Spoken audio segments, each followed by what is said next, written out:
When I was cleaning out Nathan's home office that morning, I wasn't supposed to discover the paternity test hidden behind the bookshelf, showing a 99.9% match to a child I'd never heard of before.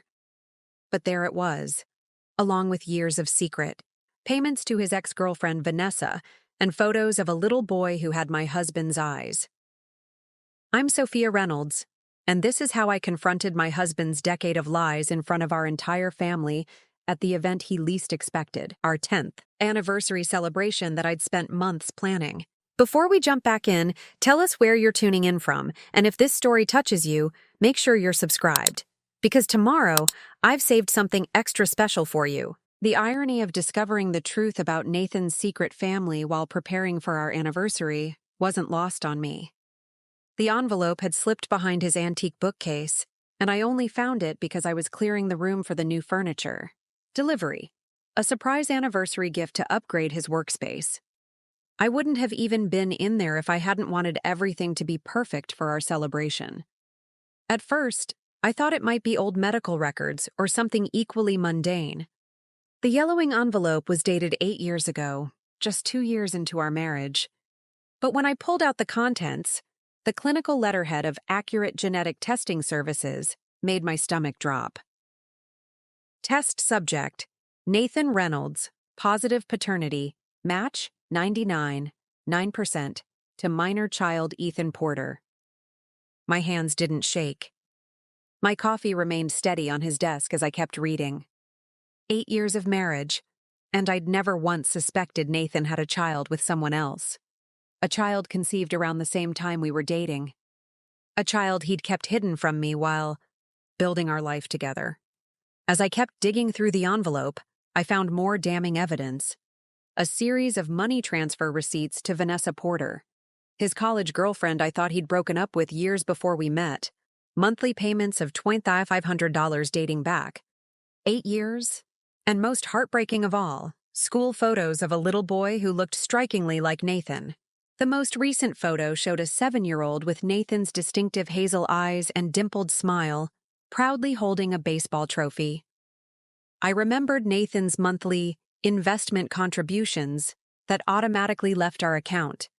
When we first married, I'd asked about them, and he'd explained they were for a special retirement fund his financial advisor had recommended. "It's better if I handle it," he'd said. "All the paperwork gets complicated." I'd trusted him completely, focusing instead on building my interior design business while he managed our finances. I sat there in his office chair, surrounded by evidence of his deception, cycling through shock, betrayal, and rage. The memories flooded back. Nathan's work trips that often extended over weekends, the unexplained absences during holidays, how he always volunteered to travel to Portland where, coincidentally, Vanessa had moved according to the addresses on the payment receipts. My phone buzzed with a text from Nathan. "Meeting running late. Don't wait up. Love you." It was Tuesday night. He'd told me he had a client dinner. I wondered now if he was actually with them, his other family that I never knew existed. "Perfect," I typed back. "Gives me more time to finish up your anniversary. Surprise." I took a deep breath and began methodically photographing every document, every receipt, every picture. Then I carefully replaced everything exactly as I'd found it. If there was one thing my career as an interior designer had taught me, it was attention to detail. That night, I didn't confront him when he came home smelling of unfamiliar perfume. I didn't break down when he kissed my forehead and asked about my day.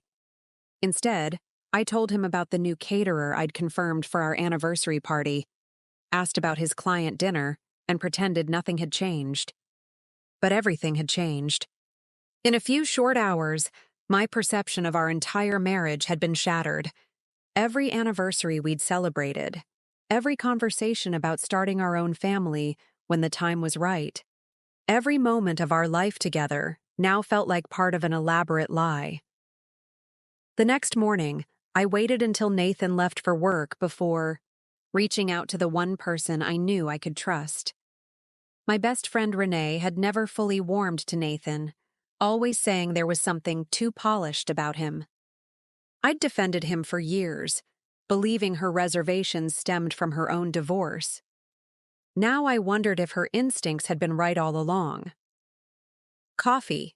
Now. Emergency," I texted her. "On my way," she replied immediately. No questions asked. Spent the hour before her arrival searching our home for any other secrets Nathan might be keeping. When I was cleaning out Nathan's home office that morning, I wasn't supposed to discover the paternity test hidden behind the bookshelf, showing a 99.9% match to a child I'd never heard of before. But there it was, along with years of secret, payments to his ex-girlfriend Vanessa, and photos of a little boy who had my husband's eyes. I'm Sophia Reynolds, and this is how I confronted my husband's decade of lies in front of our entire family at the event he least expected. Our 10th anniversary celebration that I'd spent months planning. The irony of discovering the truth about Nathan's secret family while preparing for our anniversary wasn't lost on me. The envelope had slipped behind his antique bookcase, and I only found it because I was clearing the room for the new furniture. Delivery, a surprise anniversary gift to upgrade his workspace. I wouldn't have even been in there if I hadn't wanted everything to be perfect for our celebration. At first, I thought it might be old medical records or something equally mundane. The yellowing envelope was dated 8 years ago, just 2 years, into our marriage. But when I pulled out the contents, the clinical letterhead of Accurate Genetic Testing Services made my stomach drop. My hands didn't shake. My coffee remained steady on his desk as I kept reading. 8 years of marriage, and I'd never once suspected Nathan had a child with someone else. A child conceived around the same time we were dating. A child he'd kept hidden from me while building our life together. As I kept digging through the envelope, I found more damning evidence. A series of money transfer receipts to Vanessa Porter, his college girlfriend I thought he'd broken up with years before we met. Monthly payments of $2,500 dating back 8 years. And most heartbreaking of all, school photos of a little boy who looked strikingly like Nathan. The most recent photo showed a 7-year-old with Nathan's distinctive hazel eyes and dimpled smile, proudly holding a baseball trophy. I remembered Nathan's monthly investment contributions that automatically left our account. When we first married, I'd asked about them, and he'd explained they were for a special retirement fund his financial advisor had recommended. "It's better if I handle it," he'd said. "All the paperwork gets complicated." I'd trusted him completely, focusing, instead, on building my interior design business while he managed our finances. I sat there in his office chair, surrounded by evidence of his deception, cycling through shock, betrayal, and rage. The memories flooded back. Nathan's work trips that often extended over weekends, the unexplained absences during holidays, how he always volunteered to travel to Portland where, coincidentally, Vanessa had moved according to the addresses on the payment receipts. My phone buzzed with a text from Nathan. "Meeting running late. Don't wait up. Love you." It was Tuesday night. He'd told me he had a client dinner. I wondered now if he was actually with them, his other family that I never knew existed. "Perfect," I typed back. "Gives me more time to finish up your anniversary." Surprise. I took a deep breath and began methodically photographing every document, every receipt, every picture. Then I carefully replaced everything exactly as I'd found it. If there was one thing my career as an interior designer had taught me, it was attention to detail. That night, I didn't confront him when he came home smelling of unfamiliar perfume. I didn't break down when he kissed my forehead and asked about my day. Instead, I told him about the new caterer I'd confirmed for our anniversary party, asked about his client dinner, and pretended nothing had changed. But everything had changed. In a few short hours, my perception of our entire marriage had been shattered. Every anniversary we'd celebrated, every conversation about starting our own family, when the time was right, every moment of our life together now felt like part of an elaborate lie. The next morning, I waited until Nathan left for work before reaching out to the one person I knew I could trust. My best friend Renee had never fully warmed to Nathan, always saying there was something too polished about him.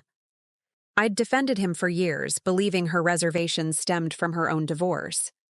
Now I wondered if her instincts had been right all along. "Coffee, now, emergency," I texted her. "On my way," she replied immediately, no questions asked. I spent the hour before her arrival searching our home for any other secrets Nathan might be keeping. In his closet, I found a hidden pocket in his weekend bag containing a second phone, basic and prepaid. The call history showed weekly conversations, with V and occasional calls to someone labeled simply as E, Vanessa and Ethan. There were voicemails I couldn't access without his password, emails I couldn't read. But I'd seen enough. The man I'd married, the life we'd built together, was partially a fabrication. While I'd been transparent about everything, he'd been maintaining a separate life with his ex-girlfriend and their child. When Renee arrived, I silently handed her the photos I'd taken of the paternity test and payments. Preparing and narrating this story took us a lot of time, so if you are enjoying it, subscribe to our channel. It means a lot to us. Now back to the story. "That manipulative bastard," she whispered after reviewing everything. "Sophia, I'm so sorry. 8 years, Renee. 8 years of lying to my face every single day?"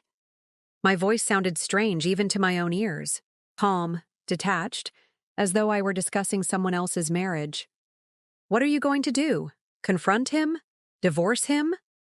I looked at the anniversary party invitation sitting on my kitchen counter. The elegant cardstock announced a celebration of a decade of love and truth at the Grand Lakeview Hotel this Saturday evening. I'd spent months planning every detail, from the custom photo timeline of our relationship to the heartfelt vows we planned to renew in front of our closest friends and family. "No," I said slowly, an idea taking shape. "I'm going to give him exactly the anniversary celebration he deserves." Renee recognized the look in my eyes. "Whatever you're thinking, I'm in." "I need to find Vanessa," I said. "The real Vanessa, not the story Nathan's been telling her about me, or telling me about her. How are you going to do that without Nathan finding out?" I smiled, though it felt more like baring my teeth. "I'm going to use the money he's been hiding from me all these years." I'd discovered Nathan's secret investment account while searching. Through his desk drawer, the account where he'd been siphoning money beyond the payments to Vanessa. Nearly $200,000 that I never knew existed, hidden from our joint finances. Password protection hadn't been an issue. Nathan always used the same one for everything. His college football jersey number, followed by his mother's birthday. "I need a private investigator," I told Renee. "Someone discreet who can track down Vanessa in Portland and find out what she knows. Maybe she's as much a victim in this as I am." "My divorce lawyer used someone good," Renee said, already scrolling through her phone contacts. "He specializes in uncovering hidden assets and secrets during high-conflict divorces." While she made the call, I stared at the photo of young Ethan. He hadn't asked for any of this. Whatever happened next would affect him too, a child who might not even know about me or the web of lies surrounding his existence. "His name is David Mercer," Renee said, covering the phone. "He can meet us this afternoon." I nodded, my resolve strengthening. "Tell him to bring everything he has on specialized surveillance equipment. If Nathan's been living a double life, I want to know every detail before I decide what happens next." Because while Nathan thought he was orchestrating the perfect deception, he had no idea that I was about to rescript our anniversary celebration into something far more memorable than the romantic renewal of vows he was expecting. Sometimes the most powerful reckoning isn't delivered in a heated moment of discovery. It's methodically planned and served in front of 50 of your closest friends and family members when there's nowhere left to hide. My phone buzzed with a message from Nathan. "Can't wait for Saturday. 10 years with my perfect woman. Nothing has made me happier than building a life with you." I stared at his words, so sincere seeming despite the mountain of evidence proving their hollowness. I typed back a response that was equally false. Me too, honey. It's going to be a night no one will ever forget. And that, at least, was the absolute truth. Before I tell you what happened next in this twisted saga, let me introduce myself properly.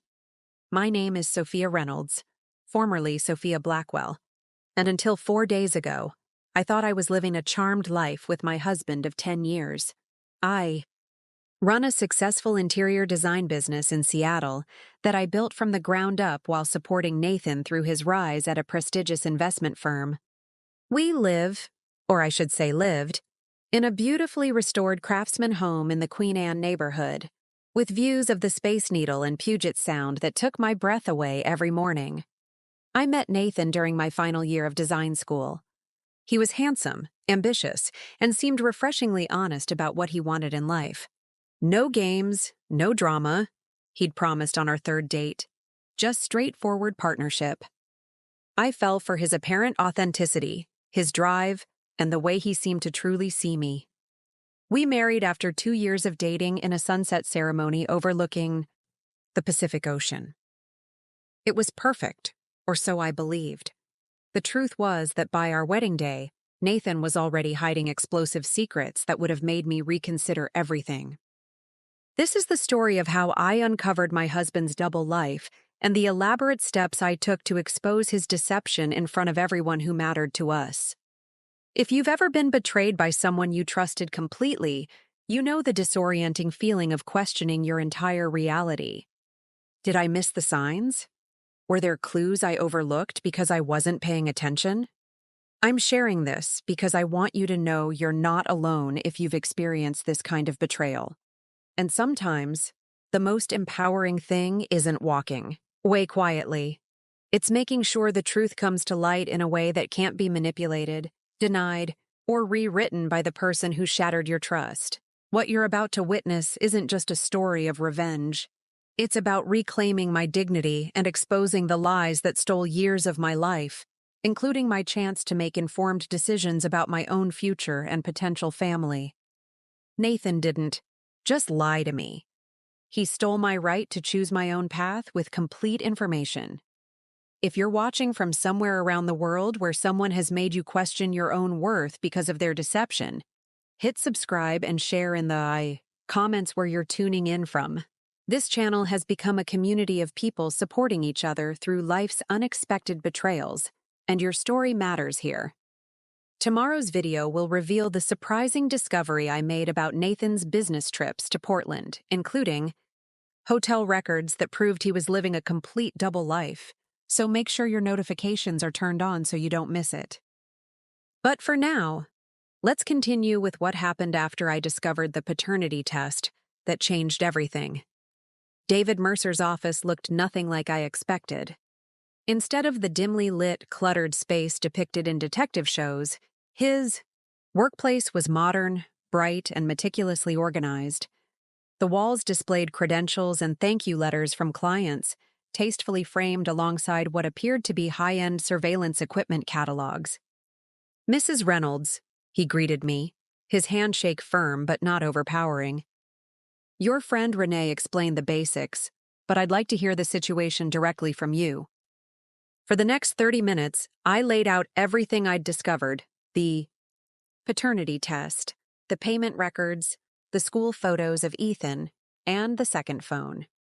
David took notes without interrupting, his expression remaining neutral in a way that suggested years of practice hearing stories of betrayal. "Based on what you've shared, this appears to be a long-term deception," he said finally. "Not just the child's existence, but the ongoing relationship with the mother, the regular payments, the second phone, the frequent trips to Portland. These suggest active involvement, not just financial support." The clinical way he described it somehow made it worse. This wasn't just a past mistake Nathan was taking responsibility for. It was a parallel life he was actively maintaining. "I need to understand the full extent before your anniversary celebration on Saturday," I explained. "Whatever you can discover about Vanessa Porter and Ethan, their living situation, and exactly what Nathan has told them about his life here in Seattle." David nodded. Given the tight timeline, I'll put my best people on this immediately. Do you have any photos of your husband that might be useful for surveillance? I pulled out my phone and scrolled through recent pictures. Nathan at his company. Picnic. Nathan on our hike last month. Nathan laughing with my parents during their visit. Images of a life I now questioned entirely. "What's your goal with this information, Mrs. Reynolds?" David asked as he selected and transferred several photos to his system. "Are you planning divorce proceedings, or is there another outcome you're hoping for?" The question caught me off guard. In the whirlwind of discovery, I hadn't fully processed my endgame beyond the anniversary revelation. "I want the truth," I said finally. Complete, unvarnished truth. Nathan's taken away my ability to make informed choices about my own life for 8 years. Before I decide on next steps, I need to understand exactly what I've been living with, and who he really is. David's expression softened slightly. "Truth is valuable currency in my line of work. I can help you obtain it, but what you do with it afterward is equally important." "I understand," I replied, though I wasn't sure I did fully. "Not yet." "There's one more thing," I added, pulling out my checkbook. "I need this investigation to remain completely confidential. Nathan can't know I'm looking into him." "That goes without saying," David assured me. "Now, do you have access to your husband's schedule for the next few days? It will help us maximize our surveillance opportunities." I pulled up Nathan's shared calendar on my phone, another tool of deception, I now realized, since it clearly didn't include his family time. In Portland. He has meetings downtown tomorrow and Thursday. Friday, he's supposedly flying to San Francisco for a morning client meeting before returning for our anniversary weekend. But given everything else I've learned, I have no idea if that's actually true. "We'll verify his movements," David promised.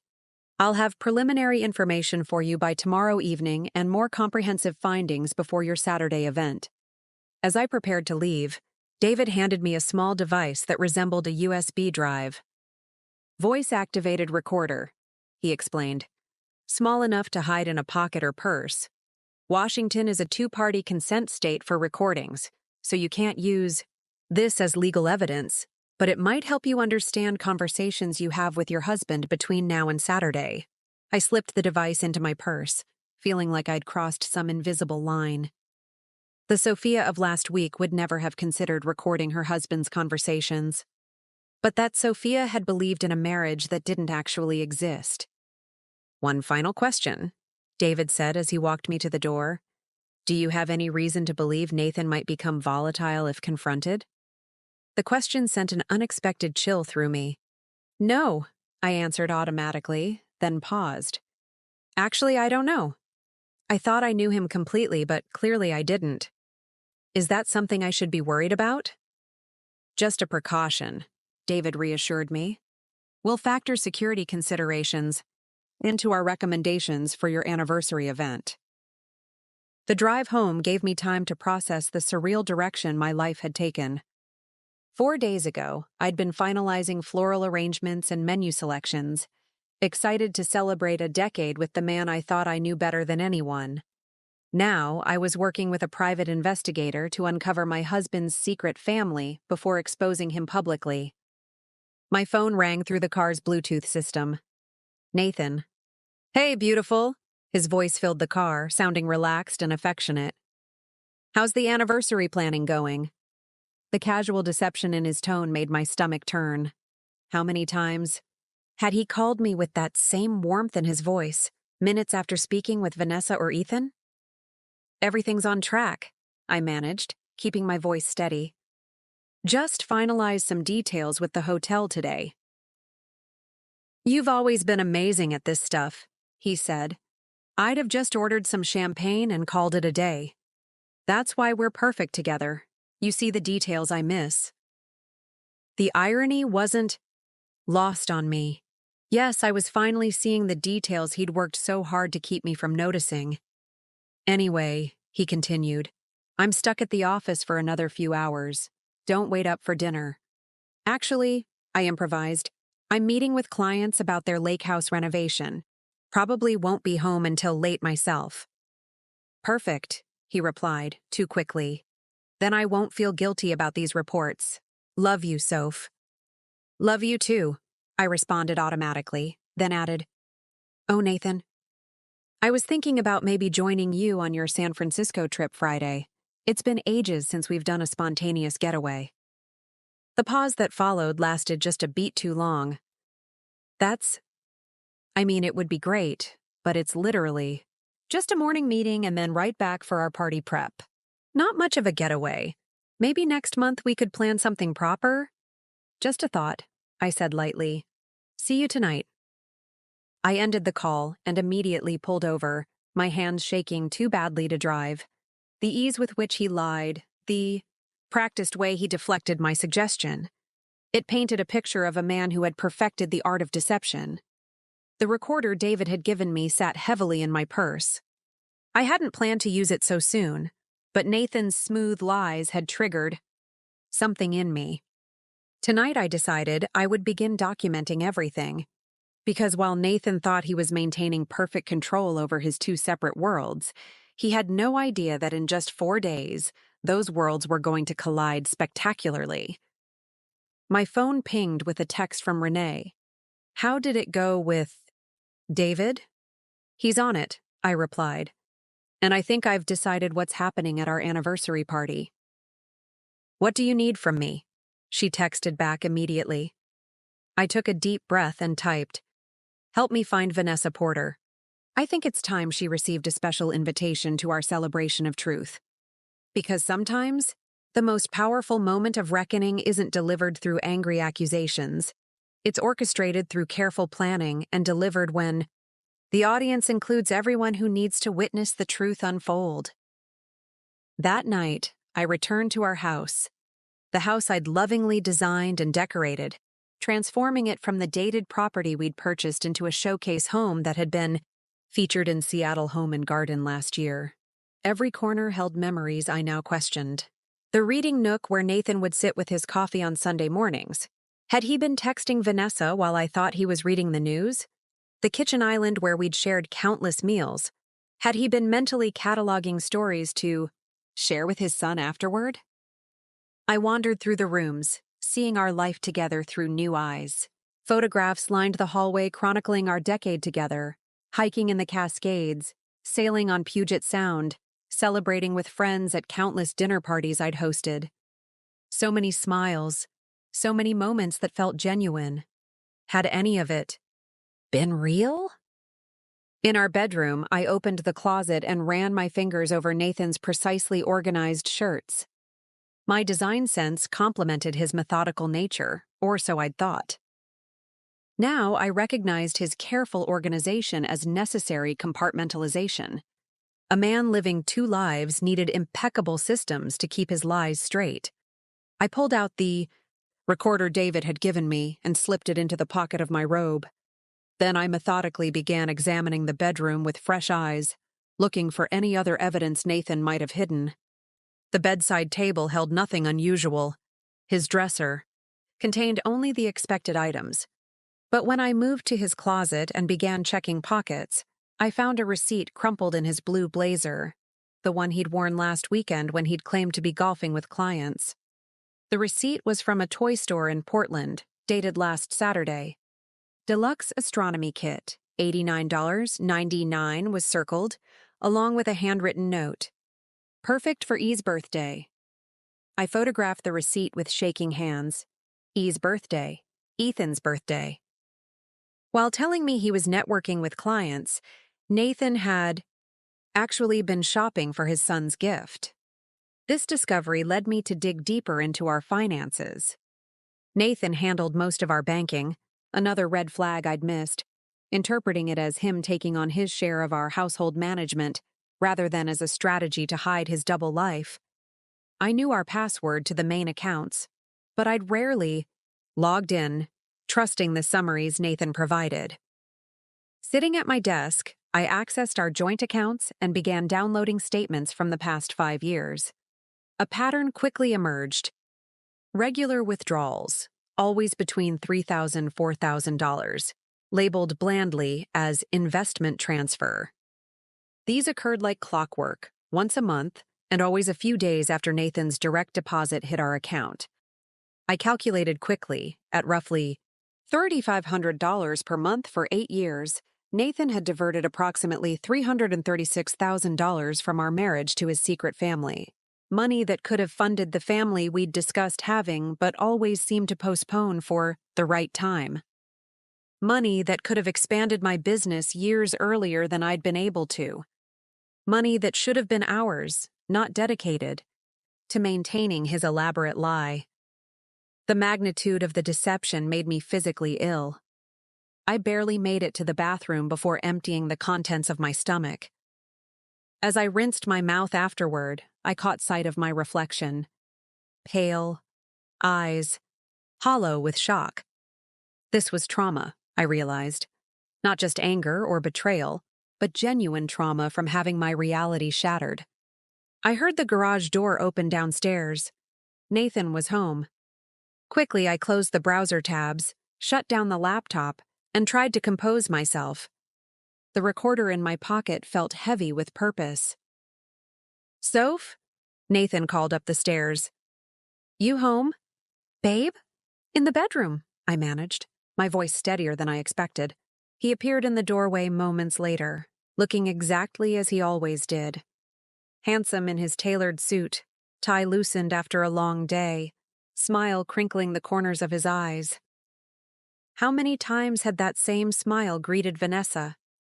Did he call her babe too? "You okay?"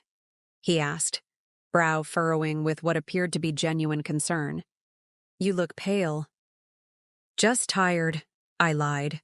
"Lot of running around for the anniversary preparations."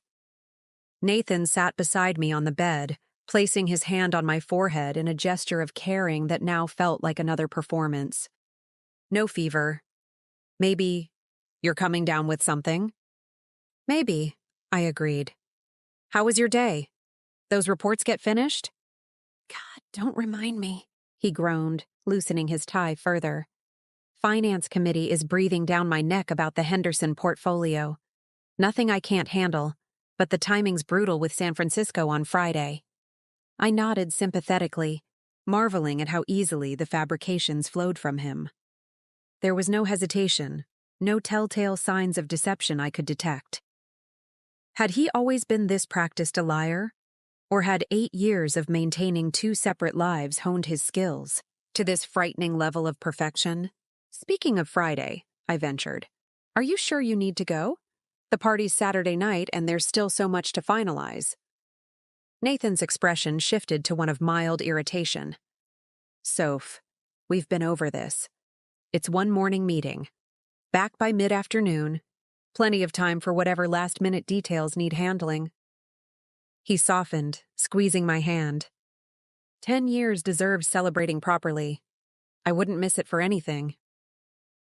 The irony of his emphasis on the milestone nearly made me laugh.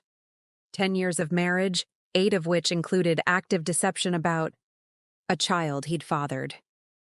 "You're right," I agreed. 10 years is significant. It makes you reflect on everything that's happened during that time. Something in my tone must have alerted him, because Nathan's gaze sharpened slightly. "Anything specific on your mind?" I gestured vaguely toward the hallway with its timeline of photos. "Just thinking about all we've experienced. The trips, the career milestones, the house." I paused. "The paths not taken." "Paths not taken?" he echoed. "Children," I said simply. "Remember how we always said we'd start trying after 5 years? Then it became, when the business is more established. Then, when you make partner." I looked directly into his eyes. 10 years gone, and we never seriously revisited that conversation. Nathan's expression clouded. "I thought we were on the same page about that. Your business needed your focus. My career was demanding." "And now?" I pressed. "We're both established, financially secure. What's the reason now, Nathan?" He stood abruptly, creating physical distance. Is this really what you want to discuss 4 days before our anniversary celebration? Whether we've missed some arbitrary reproductive deadline? The deflection was masterful, shifting from his deception to making me feel unreasonable for asking legitimate questions.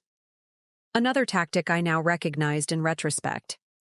You're right, I conceded, pressing the recorder deeper into my pocket. Bad timing. I think I'll take a bath and turn in early. Relief visibly washed over him. Good idea. I've got some emails to finish anyway.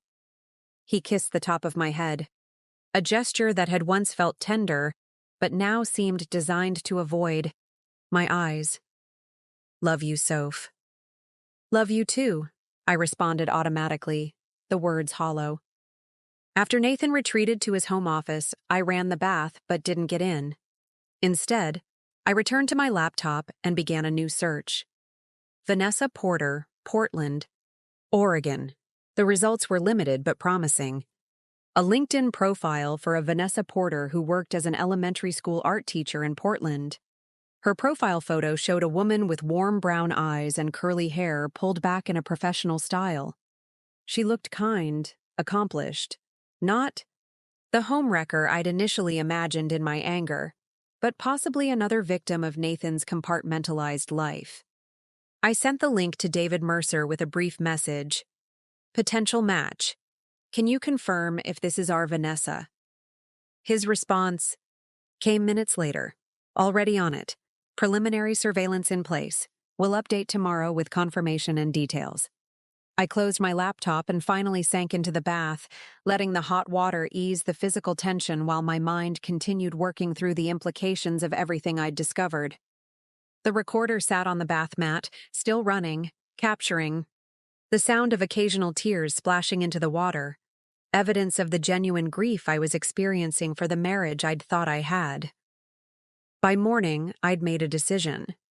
This wasn't just about exposing Nathan's lies at our anniversary party. It was about giving Vanessa and Ethan the truth they deserved as well. Whatever Nathan had told them about his life in Seattle, about me, about our marriage, they had been manipulated just as thoroughly as I had been. As the first light of dawn filtered through our bedroom windows, I watched Nathan sleeping peacefully beside me. A man without apparent conscience who could maintain elaborate deceptions without losing a minute of rest. In 3 days, his carefully constructed worlds would collide spectacularly. But first, I needed to understand exactly what those worlds consisted of, and who else had been damaged by his lies. Morning brought a text from David Mercer. Information. Coming in. Can you meet at 2 p.m.? I stared at the message while Nathan showered, preparing for his day of supposed meetings downtown.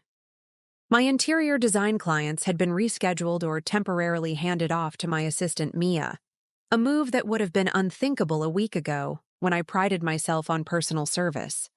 But priorities had shifted dramatically. What's on your agenda today? Nathan asked casually, emerging from the bathroom with a towel wrapped around his waist. His body was still trim and athletic at 38, a fact he attributed to regular gym sessions that I now wondered were actually visits to Portland. Final tastings with the caterer, I improvised, then meetings with the florist and photographer. You're amazing, he said, kissing my forehead. Most women would have just booked a restaurant. You're creating an entire experience. The compliment turned my stomach. Yes, I was creating an experience, just not the romantic one he was expecting. What time do you think you'll be home? I asked, working to keep my voice neutral. Probably late again, he sighed, selecting a charcoal suit from his closet. Quarterly reviews this week. Timing's terrible with the anniversary, but... He shrugged as if to say, What can you do? No problem, I assured him. Gives me more time to work on your surprise. His eyes lit up with genuine seeming interest. A surprise? Any hints? I managed a mysterious smile. Let's just say it's something you never saw coming. After Nathan left, I spent the morning methodically documenting our finances downloading statements and tracking the pattern of withdrawals. His deception wasn't just emotional, it was financial fraud against our marriage. I created a spreadsheet calculating the total amount diverted, including interest it would have earned had it remained in our joint investments. At 1:30, I headed to David Mercer's office. My stomach knotted with anticipation. Whatever he'd discovered would shape my next steps. His assistant ushered me immediately into a conference room where David waited with a folder and laptop. His expression was professionally neutral, but something in his eyes suggested significant findings. "Mrs. Reynolds," he greeted me. "We've been able to verify quite a bit of information in a short time. My team is efficient." "What have you found?" I asked, not bothering with pleasantries. David opened the folder and placed several surveillance photos on the table. These were taken yesterday evening in Portland's Selwood neighborhood. I stared at the images, each one delivering a fresh blow. Nathan, my husband, walking up the steps of a modest craftsman bungalow. Nathan kneeling to embrace a young boy with a backpack. Ethan, looking older than in the school photos I'd found.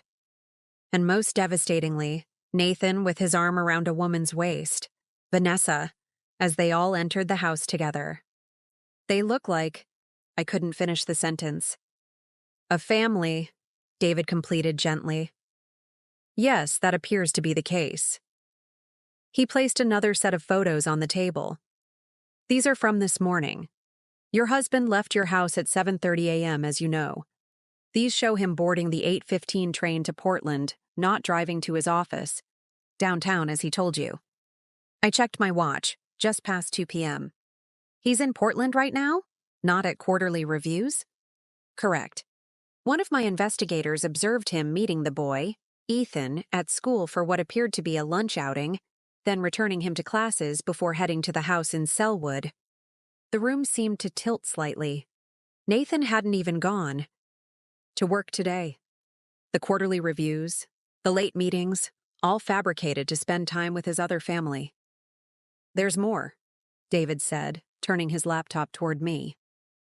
"We've done preliminary background research on Vanessa Porter. She's 36, teaches art at Selwood Elementary, the same school Ethan attends.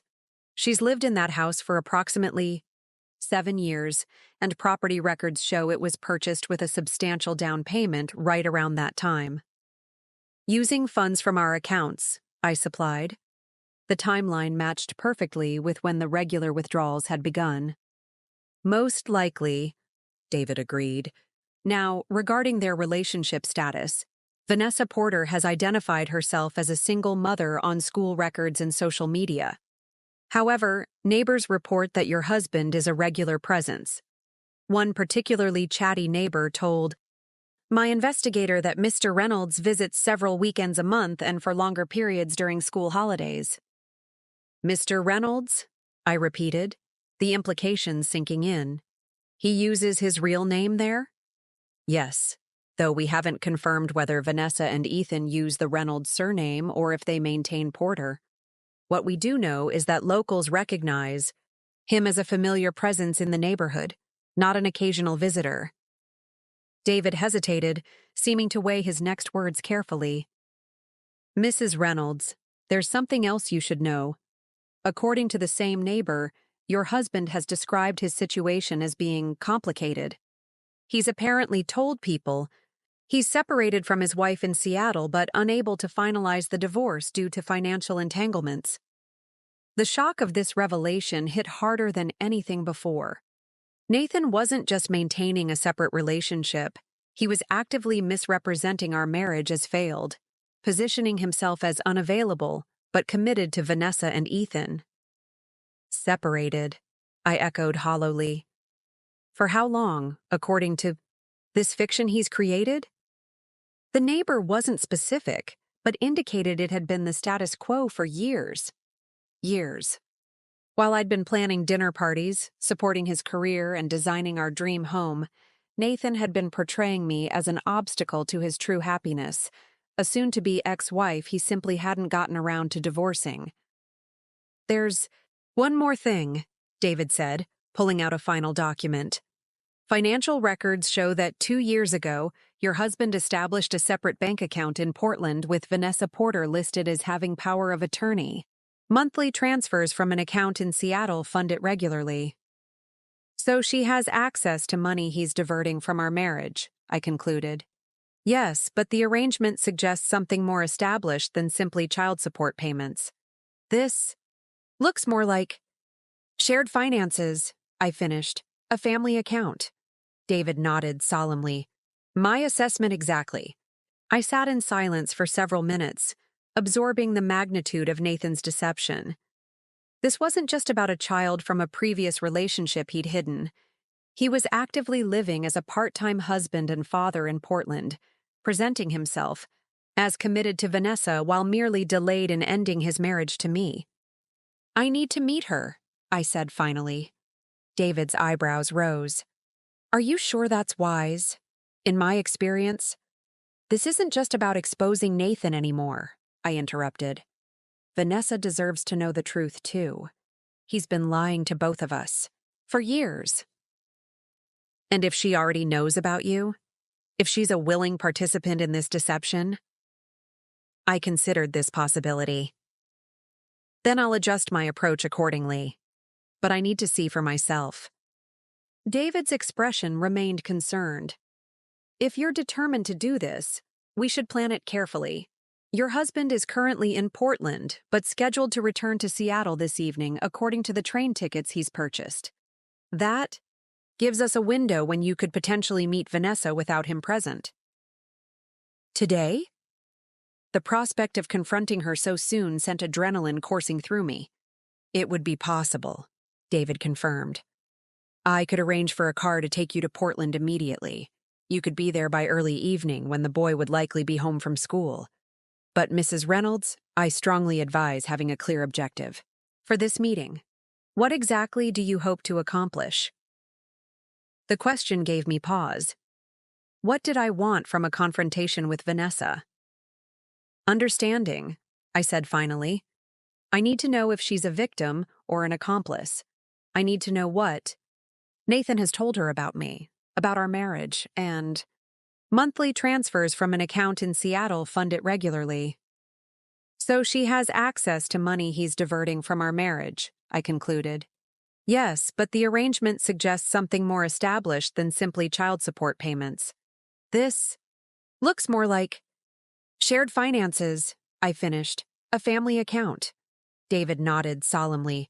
My assessment exactly. I sat in silence for several minutes, absorbing the magnitude of Nathan's deception. This wasn't just about a child from a previous relationship he'd hidden. He was actively living as a part-time husband and father in Portland, presenting himself as committed to Vanessa while merely delayed in ending his marriage to me. I need to meet her, I said finally. David's eyebrows rose. Are you sure that's wise? In my experience, this isn't just about exposing Nathan anymore, I interrupted. Vanessa deserves to know the truth too. He's been lying to both of us. For years. And if she already knows about you? If she's a willing participant in this deception? I considered this possibility. Then I'll adjust my approach accordingly. But I need to see for myself. David's expression remained concerned. If you're determined to do this, we should plan it carefully. Your husband is currently in Portland, but scheduled to return to Seattle this evening according to the train tickets he's purchased. That gives us a window when you could potentially meet Vanessa without him present. Today? The prospect of confronting her so soon sent adrenaline coursing through me. It would be possible, David confirmed. I could arrange for a car to take you to Portland immediately. You could be there by early evening when the boy would likely be home from school. But Mrs. Reynolds, I strongly advise having a clear objective. For this meeting, what exactly do you hope to accomplish? The question gave me pause. What did I want from a confrontation with Vanessa? Understanding, I said finally. I need to know if she's a victim or an accomplice. I need to know what Nathan has told her about me, about our marriage, and I hesitated. I need to see this other life he's built with my own eyes, not just in photographs. David nodded, reaching for his phone. I'll make the arrangements. While I do, take some time to decide exactly how you want to approach her. First impressions matter, especially in emotionally charged situations like this one. As David stepped out to coordinate my transportation, I sat staring at the surveillance photos. In them, Nathan looked completely at ease, a man comfortable in his surroundings, greeting his son, embracing his partner.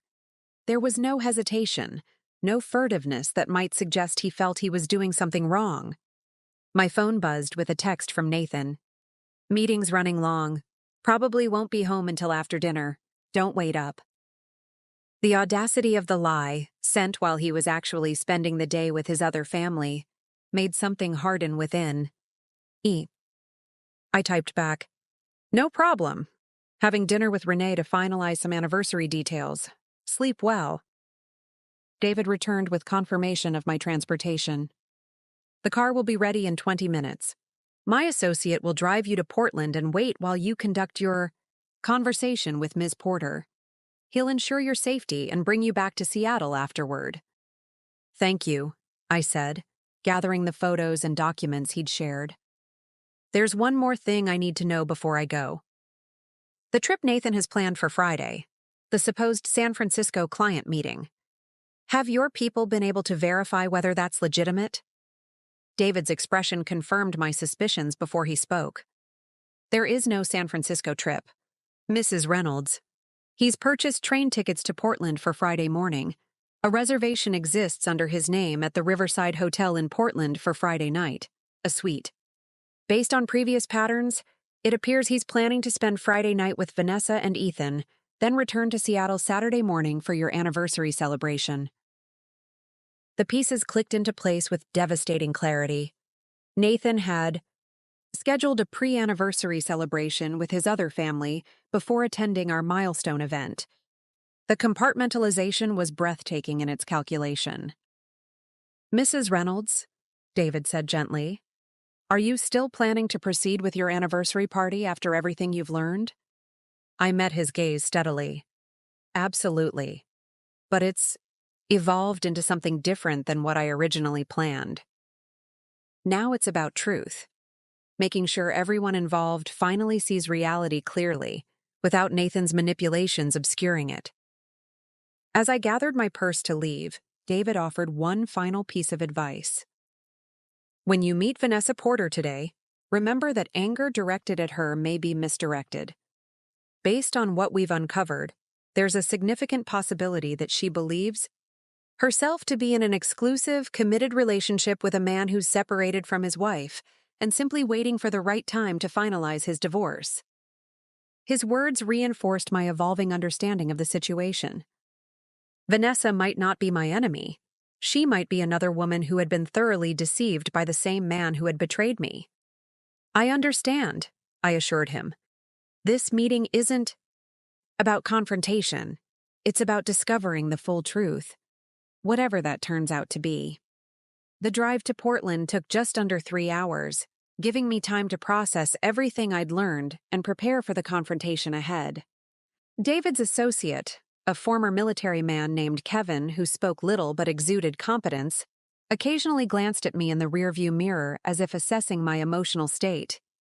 We're about 20 minutes out, Mrs. Reynolds, he finally said, as we crossed the Columbia River into Portland. Do you have a plan for this meeting? Yes and no, I admitted. I know what I need to learn, but how I approach it will depend on how she reacts to seeing me.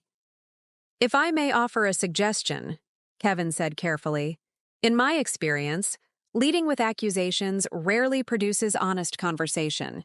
People become defensive. I appreciate the advice, I replied, but I'm not planning to accuse her of anything. For all I know, she's as much a victim of Nathan's lies as I am. Kevin nodded approvingly. We'll park a few houses down.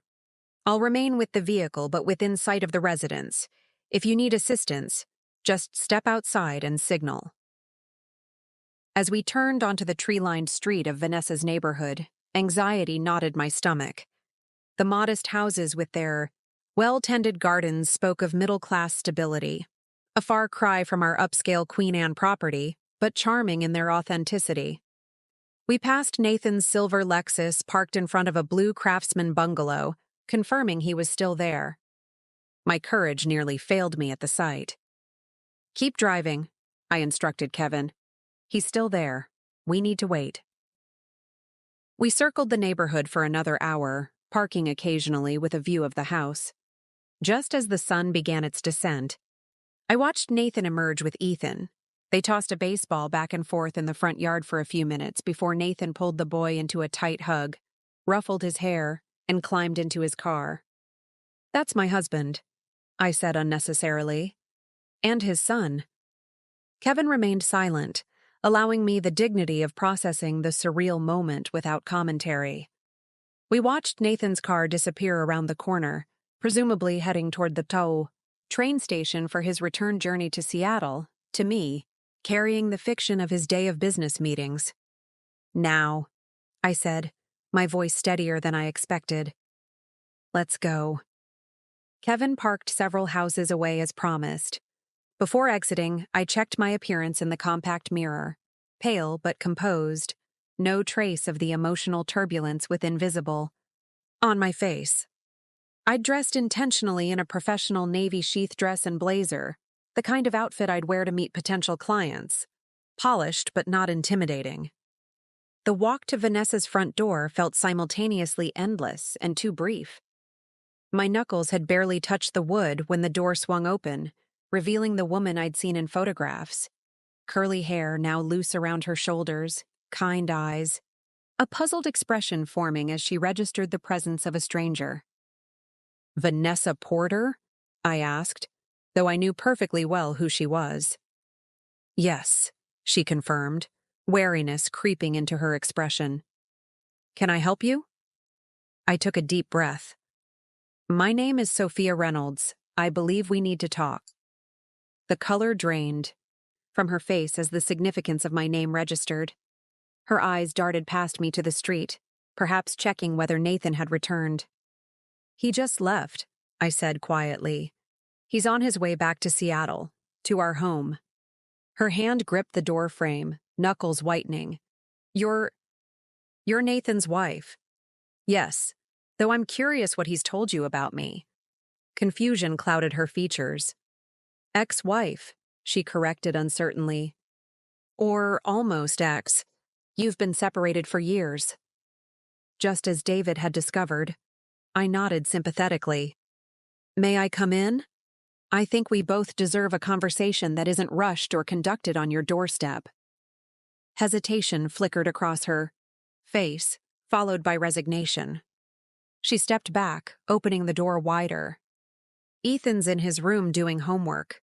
I'd prefer he not overhear whatever this is." I followed her into a modestly furnished living room.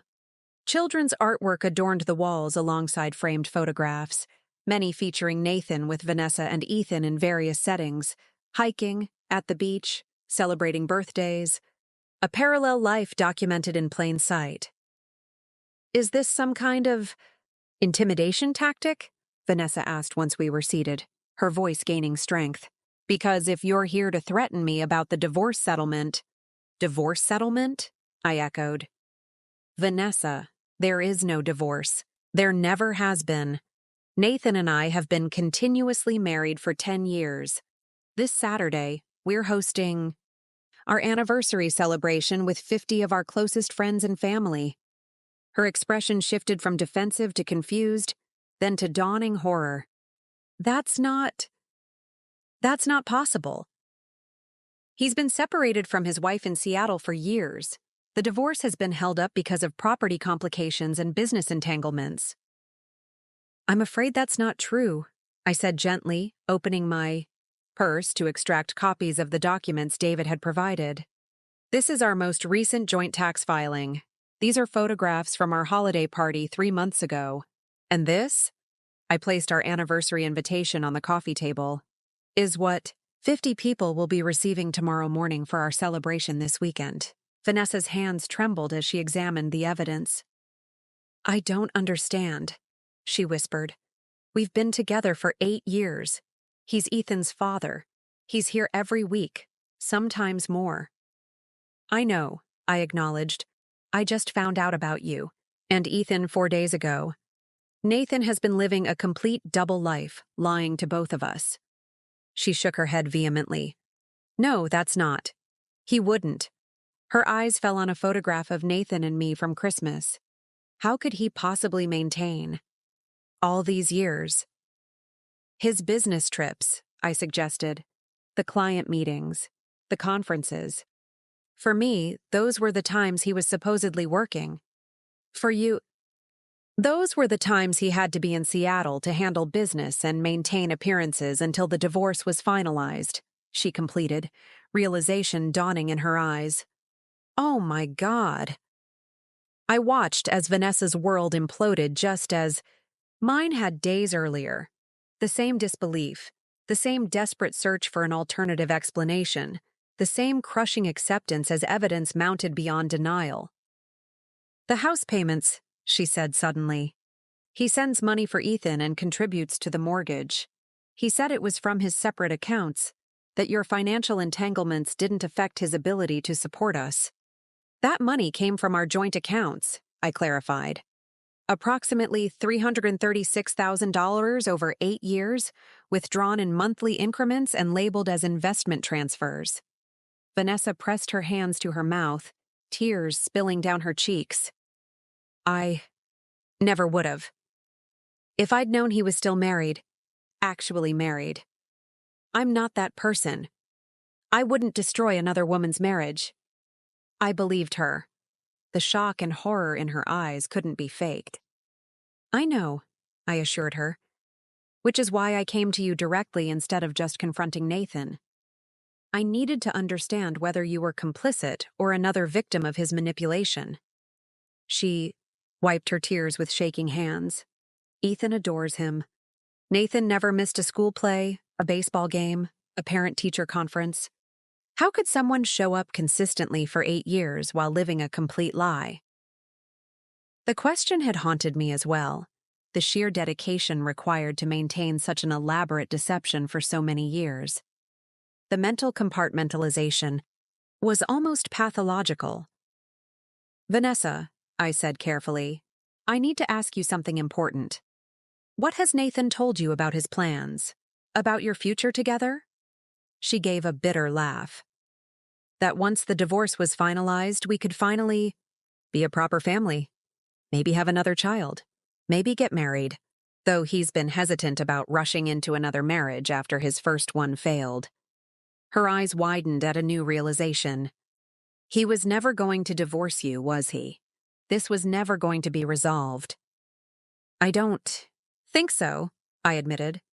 "I think he intended to maintain both relationships indefinitely. The perfect wife advancing his social standing in Seattle, the devoted partner and father in Portland. He created an unsolvable problem, the perpetually complicated divorce, to explain why your situation couldn't progress further." Just then, the door opened down the hallway, and a young boy, Ethan, appeared briefly before noticing me and retreating shyly. "Mom?" he called. "I finished my math." Vanessa quickly wiped her eyes. "Good job, honey. I'll check it in a minute. Why don't you start your reading now?" "Okay," he agreed, casting a curious glance at me before disappearing back into his room. The sight of him, Nathan's son, with the same hazel eyes and dimpled smile, made the situation painfully concrete. This wasn't just about Nathan's betrayal of our marriage. It was about a child who believed his father would someday make their family complete. "What are you going to do?" Vanessa asked quietly once Ethan was out of earshot. "I haven't decided everything yet," I admitted. "But I know this Saturday's anniversary party will become something very different than what Nathan is expecting." Vanessa studied me, a new resolve hardening her features. "Whatever you're planning, I want to help. He didn't just lie to you, he lied to me, to Ethan, to everyone who knows us. 8 years of my life spent waiting for a future that was never going to happen." "You'd be willing to confront him publicly?" I asked, surprised by her vehemence. For Ethan's sake, I need to handle this carefully, she acknowledged. But yes, I'm done protecting Nathan's fiction. Tell me what you're thinking.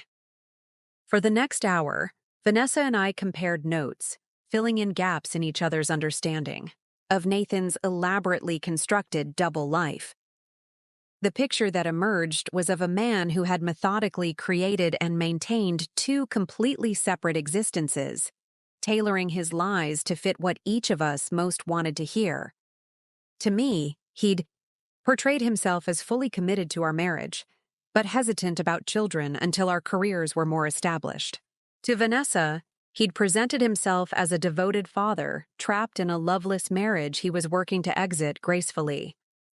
He's supposed to be here Friday night, Vanessa revealed. He told me he has a special evening planned for us, a stay at the Riverside Hotel, before he needs to handle business obligations on Saturday. Those business obligations being our anniversary celebration, I added. He purchased a return ticket to Seattle for Saturday morning. Vanessa's expression hardened. So he was planning to spend Friday night with us, then celebrate 10 years of marriage with you the next day. The audacity is almost impressive. Almost, I agreed grimly. As our conversation continued, a plan began to take shape, one that would ensure Nathan couldn't manipulate either of us any longer. By the time I rose to leave, Vanessa and I had formed an unlikely alliance born of shared betrayal and a mutual desire for truth. Are you sure about this? I asked as we finalized the details. Once we do this, there's no going back. Ethan will eventually have to know the truth. Vanessa nodded, a new determination in her eyes. He deserves better than to build his life on his father's lies. We all do. As I walked back to where Kevin waited in the car, I felt oddly lighter despite the emotional intensity of the conversation. Having faced Vanessa, the woman I'd initially imagined as my enemy, I'd instead found a partner in uncovering the full truth of Nathan's deception. How did it go? Kevin asked as I slid into the back seat.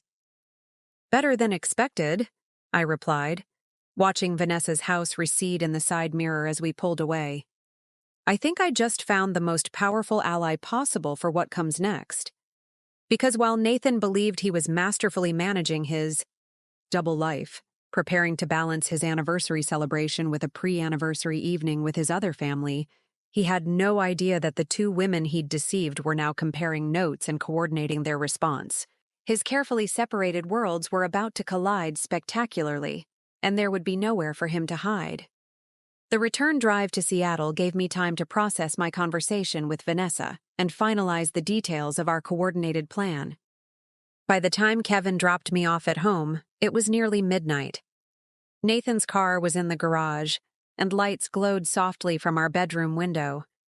He was home, likely believing I was still out with Renee as I'd claimed in my text. I paused in the driveway, steeling myself for the performance ahead. For the next 3 days, I would need to play the role of devoted wife, preparing for our special celebration while secretly orchestrating his public revelation. The irony wasn't lost on me. I was now the one with secrets, compartmentalizing my knowledge just as Nathan had done for years. Slipping quietly into the house, I made a show of trying not to wake him in case he was still awake. I needn't have bothered. Nathan was sound asleep, his face peaceful despite having spent the day with his other family before returning to his primary home.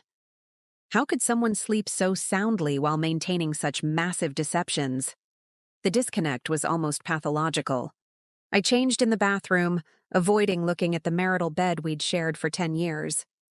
Instead of joining him, I took a pillow and blanket to the guest room, unable to bear the thought of sleeping beside him now. If he noticed my absence in the morning, I could blame insomnia and not wanting to disturb him.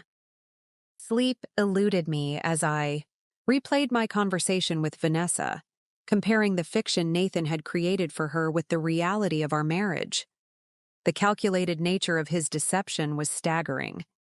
He'd told her I was difficult about the divorce settlement, which, conveniently explained why the process dragged on for years. He'd painted himself as a dedicated father, trapped by financial entanglements with an unreasonable ex-wife. A sympathetic narrative designed to ensure Vanessa would continue waiting patiently for a resolution that would never come. My phone buzzed softly with a text from Renee. "How did it go with her? Do I need to come over?" "Not tonight," I replied. "I'll fill you in tomorrow. Meeting you for breakfast at 9? "I'll be there. Are you okay?" I considered the question. Was I okay? The foundation of my life had collapsed. My marriage was revealed as an elaborate lie, and I was preparing to publicly expose the man I'd loved for a decade. "No," I typed honestly. "But I will be." Morning arrived too quickly. I showered and dressed in the guest room before Nathan awoke, not yet prepared to maintain my facade during casual morning conversation. I left a note on the kitchen counter. "Early meeting with florist, then breakfast with Renee. See you tonight." And slipped out while the house was still quiet. Instead of heading directly to meet Renee, I made a detour to our bank. Armed. With our marriage certificate and joint account documentation, I met with the branch manager to discuss urgent changes to our financial arrangements. "Mrs. Reynolds?" the manager greeted me. "How can I help you today?" "I need to protect my assets immediately," I explained, maintaining a calm exterior despite the circumstances. "I have reason to believe my husband has been misappropriating funds from our joint accounts for several years." The manager's professional demeanor didn't slip, but her eyes registered concern. "I understand. Let me walk you through your options." For the next hour, we restructured my financial portfolio. I couldn't legally touch Nathan's personal accounts or earnings, but I could protect my business assets and the inheritance from my grandmother that formed a substantial portion of our joint investments. By the time I left, I had established new accounts under my name only, transferred my legitimately owned assets, and placed security holds requiring dual authorization for any major withdrawals from remaining joint accounts. The financial shield in place, I headed to meet Renee at our favorite breakfast spot. Her eyes widened as I approached, no doubt registering the effects of my sleepless night. "That bad?" she asked as I slid into the booth across from her. "Worse," I admitted, then spent the next 30 minutes recounting my meeting with Vanessa and everything I'd learned about Nathan's elaborate double life. Renee listened without interrupting, her expression shifting from shock to anger to determination. When I finished, she reached across the table and squeezed my hand. "That manipulative bastard," she said finally. "So what's the plan now? Are you still going through with the anniversary party?" "Absolutely," I confirmed, lowering my voice even though we were alone in our corner. "But it's evolved into something different. Vanessa and I have coordinated our approach." I outlined the framework of what we'd planned, a public revelation. That would ensure Nathan couldn't continue his deceptions with either of us. Renee's eyes widened as she grasped the scale of what we intended. "That's nuclear," she said when I finished. "But honestly, it's exactly what he deserves. What do you need from me?" "Several things," I replied, pulling out a list I'd prepared. "First, can you contact the guests on this sheet? They're the ones I'm closest to, people who will stand by me regardless. Tell them there's been a slight change to the program, but not to mention it to anyone else." "Consider it done," Renee agreed, studying the list. "What else?" "I need you to meet with the hotel event coordinator this afternoon. The anniversary slideshow we planned needs some significant editing." Renee's smile turned predatory. "I'm excellent at slideshows. What exactly are we adding to it?" I detailed the evidence we would incorporate: the documentation of Nathan's double life, financial records of his systematic diversion of funds, and key photographs illustrating the parallel families he'd maintained. "We'll need to be careful about how we present Ethan," I added. "He's innocent in all this, and both Vanessa and I want to protect him as much as possible while still exposing the truth." "Of course," Renee agreed. Children first, always. But Nathan? He gets everything he deserves. Our waitress arrived. With coffee, momentarily pausing our plotting. Once she departed, Renee leaned forward again. What about your in-laws? And yours? How are you handling family in all this? I'd given this considerable thought during my sleepless night. I've called my parents. They're flying in early, arriving tomorrow instead of Saturday morning. I've told them there's a situation but not the details. They'll be there to support me regardless. And his parents? Sibling? That's trickier, I acknowledged. They've always adored me, but blood is blood. Nathan's sister, Diane, might stand. With me? She's had her suspicions about him for years. But his parents? They've put him on a pedestal since childhood. I'm preparing for them to take his side. Renee nodded thoughtfully. Better to be prepared for the worst. What about the venue security, if this gets volatile? Already addressed, I assured her. I've upgraded our package to include additional staff, ostensibly for the surprise entertainment portion of the evening. After breakfast, I headed to my office to manage the business aspects that couldn't wait, despite my personal crisis.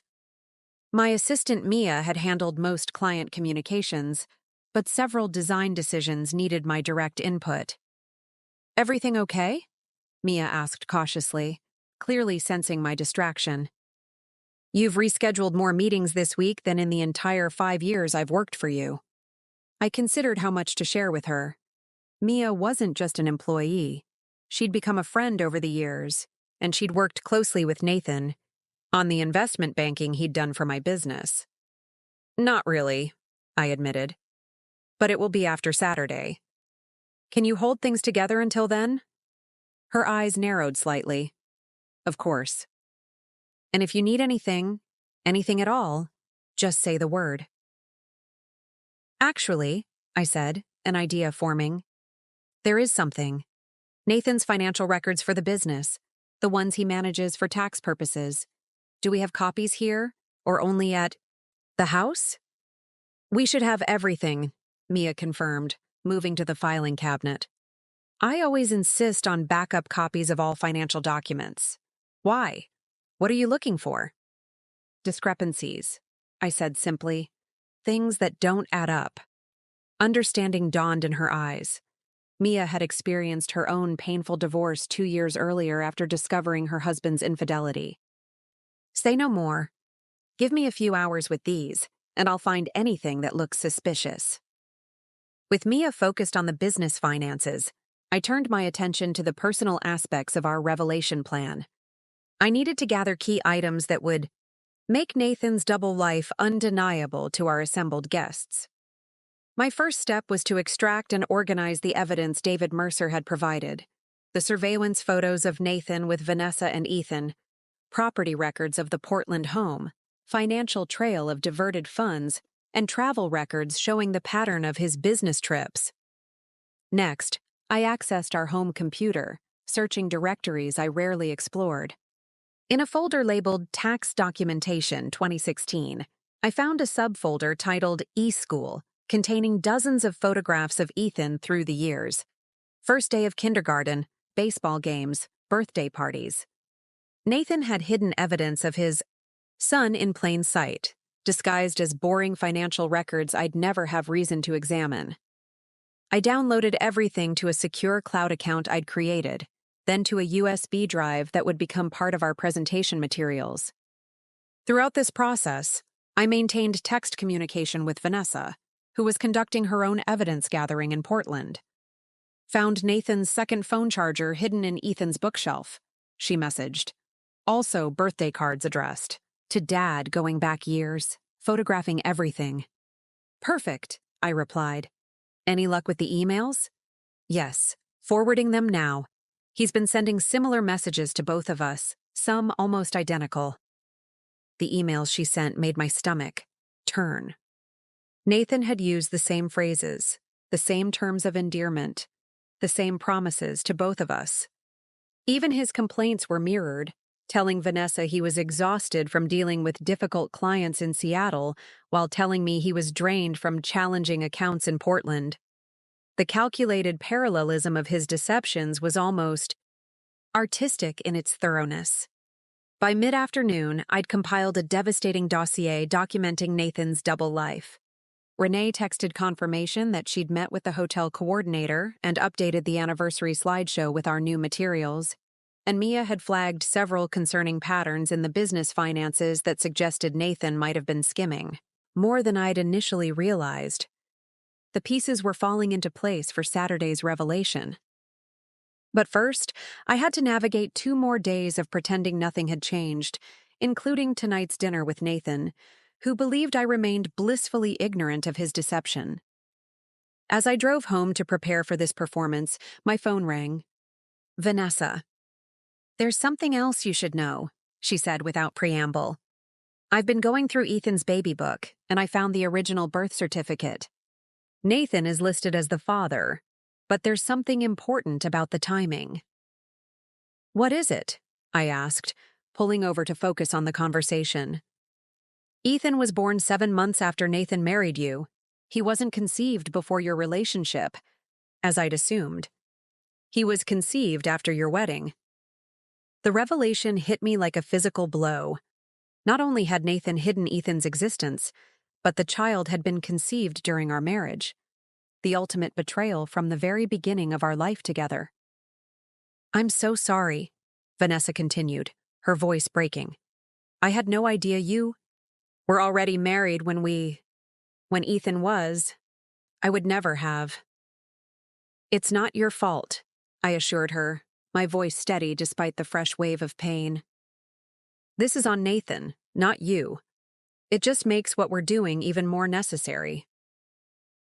After ending the call, I sat in my parked car, processing this new information. Nathan's deception hadn't developed gradually over time. It had been fundamental to our marriage from the start. Everything, from our wedding vows to our 10th anniversary plans, had been built on a foundation of lies. With this final piece of evidence added to our dossier, I was more certain than ever about the path forward. The truth needed to come to light, not just for my sake or for Vanessa's, but for everyone who had been drawn into Nathan's web of deception over the past decade. Saturday couldn't come soon enough. Dinner with Nathan that evening required the performance of a lifetime. I prepared his favorite meal, herb-crusted salmon with roasted vegetables, and opened a bottle of the Pinot Noir we'd discovered on our trip to Oregon's Willamette Valley 3 years ago. A trip that, I now realized, had likely included a secret detour to visit his Portland family. "This is unexpected," Nathan commented as he entered the kitchen, loosening his tie. "What's the occasion?" "Just a preview of the anniversary celebrations," I replied, managing a smile that didn't reach my eyes. "A private moment before the big event." He moved behind me, wrapping his arms around my waist and kissing my neck, a gesture that once would have filled me with warmth but now made my skin crawl. I forced myself not to stiffen at his touch. "How were the quarterly reviews?" I asked, strategically referencing the lie he'd told about his whereabouts. "Brutal," he sighed, reaching for his wine glass. "The finance committee keeps moving. Goalposts. But I think we made progress." The ease with which he elaborated on his fictional day was chilling. He added specific details about challenges with particular accounts, names of colleagues who'd supported his position, even a supposedly humorous exchange with his boss. The fabrication was comprehensive and delivered without a single tell. No nervous gestures, no avoided eye contact, nothing to suggest he was creating an entire day's events from thin air. "You seem tense," he noted as we sat down to eat. "Anniversary. Planning getting to be too much?" "Just want everything to be perfect," I replied. "It's not every day we celebrate a decade together." 10 years, he mused, raising his glass in a toast. "Best decision I ever made." I clinked my glass against his, bile rising in my throat. "To honesty and commitment," I said pointedly, watching his face for any reaction. There was none. Nathan smiled warmly, completely missing or ignoring my barb. To us. Throughout dinner, I asked casual questions designed to trap him in his lies. How was traffic coming back from downtown? Had he managed to resolve the situation with the Henderson account he'd mentioned yesterday? Was his Friday meeting in San Francisco still on the calendar? Each question was met with a detailed, consistent response that built upon his previous fabrications. The skill required to maintain such elaborate fictions without contradiction was almost admirable in its pathology. I should be back from San Sao Francisco by mid-afternoon Saturday, he assured me, helping clear the plates. Plenty of time to get ready for the party. Perfect, I agreed. Though I was thinking, since you'll be rushed, why don't you just meet me at the hotel? I'll bring your tux and everything you'll need. Nathan considered this. That might work better. The flight lands at 2:30, so I'd have to hurry home and back downtown during weekend traffic. If you're already there setting up. Exactly. I nodded. Just come straight to the Grand Lakeview. I'll text you which room we're assigned for preparation. You always think of everything, he said admiringly. That's why we make such a great team. The irony of his statement almost broke my composure. If he only knew what I was actually planning while appearing to handle anniversary details. Oh, I added casually. Your parents called earlier. They're arriving Friday evening instead of Saturday morning. Thought you'd want to know. Nathan frowned slightly. They didn't mention changing their plans when I spoke with them yesterday. Last-minute decision, apparently. Your mother wants to help with any final preparations. This fabrication served two purposes: testing whether Nathan would check this information with his parents, and planting the idea that his movements on Friday might be observed by family members. I'll give them a call tomorrow, he said, concern, flickering briefly across his features. Make sure they don't interfere with anything you've planned. After dinner, Nathan retreated to his home office, ostensibly to finish work, but likely to communicate with Vanessa. The moment he left, I texted David Mercer. Need tracking on N's devices. Is this possible? His response came quickly. Can be arranged. Bring his phone and laptop to office tomorrow if possible. An opportunity arose sooner than expected when Nathan emerged from his office an hour later. I'm heading out for a drink with Phil, he announced, referencing a colleague I'd met at several company functions. Won't be late. He's having issues with his divorce and needs to vent. Another lie. According to David's surveillance, Phil was currently on vacation in Hawaii, a fact I could easily verify from Phil's social media posts, but chose not to mention. Take your time, I encouraged. I have plenty to keep me busy with anniversary details. The moment Nathan's car pulled out of the driveway, I moved with purpose. First, I located his personal laptop that he'd left charging in the office. Creating a clone of his hard drive would take time I didn't have, but I could accomplish something equally useful. I installed the tracking software David had sent to my email, following his detailed instructions for hiding it within system files, where Nathan would never detect it. Next, I searched his desk methodically. The center drawer revealed a small leather notebook, his personal planner where he recorded appointments not listed in his digital calendar. The system was immediately clear. Entries marked with an S were Seattle activities, while those with a P designated Portland commitments. The upcoming weekend was marked with both P, Riverside Hotel, 7 p.m. on Friday, and S, Anniversary, 6 p.m. on Saturday. I photographed every page, documenting months of his double scheduling. Each entry represented another carefully orchestrated deception, another day of calculated lies. My phone buzzed with a text from Vanessa. He just called Ethan to say goodnight. Told him he's looking forward to our special family weekend starting Friday. I responded immediately. Just told me he's having drinks with a colleague. His Friday San Francisco trip still on schedule, according to him. Her reply was simple, unbelievable, But it was all too believable now, the pattern so clear that I could predict Nathan's lies before he even spoke them. His deceptions followed a consistent internal logic that made them sustainable over years. He compartmentalized his lives so completely that neither could contaminate the other. Until now. The next morning, I left early again, avoiding another performance over breakfast. My parents' flight would arrive that afternoon, and I needed to prepare them for what was coming. A delicate conversation I dreaded but couldn't postpone. Before heading to the airport, I met with David Mercer to finalize security arrangements for Saturday evening. His office felt familiar now, a command center for the operation that had expanded well beyond my initial investigation. "We've established a complete surveillance network on your husband's movements," David confirmed, showing me a secure tracking interface on his tablet. "His phone, laptop, and vehicle are all monitored. He cannot make a move without our knowledge." "Is that legal?" I asked, though the question felt somewhat academic given the circumstances. "The vehicle tracker is in a gray area since it's a jointly owned asset," David admitted. "The digital monitoring is justified by the fact that the devices are used for marital asset management and financial activities you have a legal interest in. However, I wouldn't recommend mentioning these measures in any potential divorce proceedings." "Understood. What does his current tracking show?" David pulled up a map. "He's at his office downtown, where he's been since 8:15 this morning. His digital activities show he's been communicating with Vanessa via his secondary phone, primarily about their plans for tomorrow evening."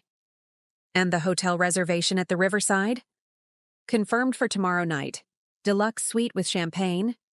Package." David's expression remained neutral, but I detected a hint of disgust. "He's also purchased theater tickets for Portland's symphony performance tomorrow night."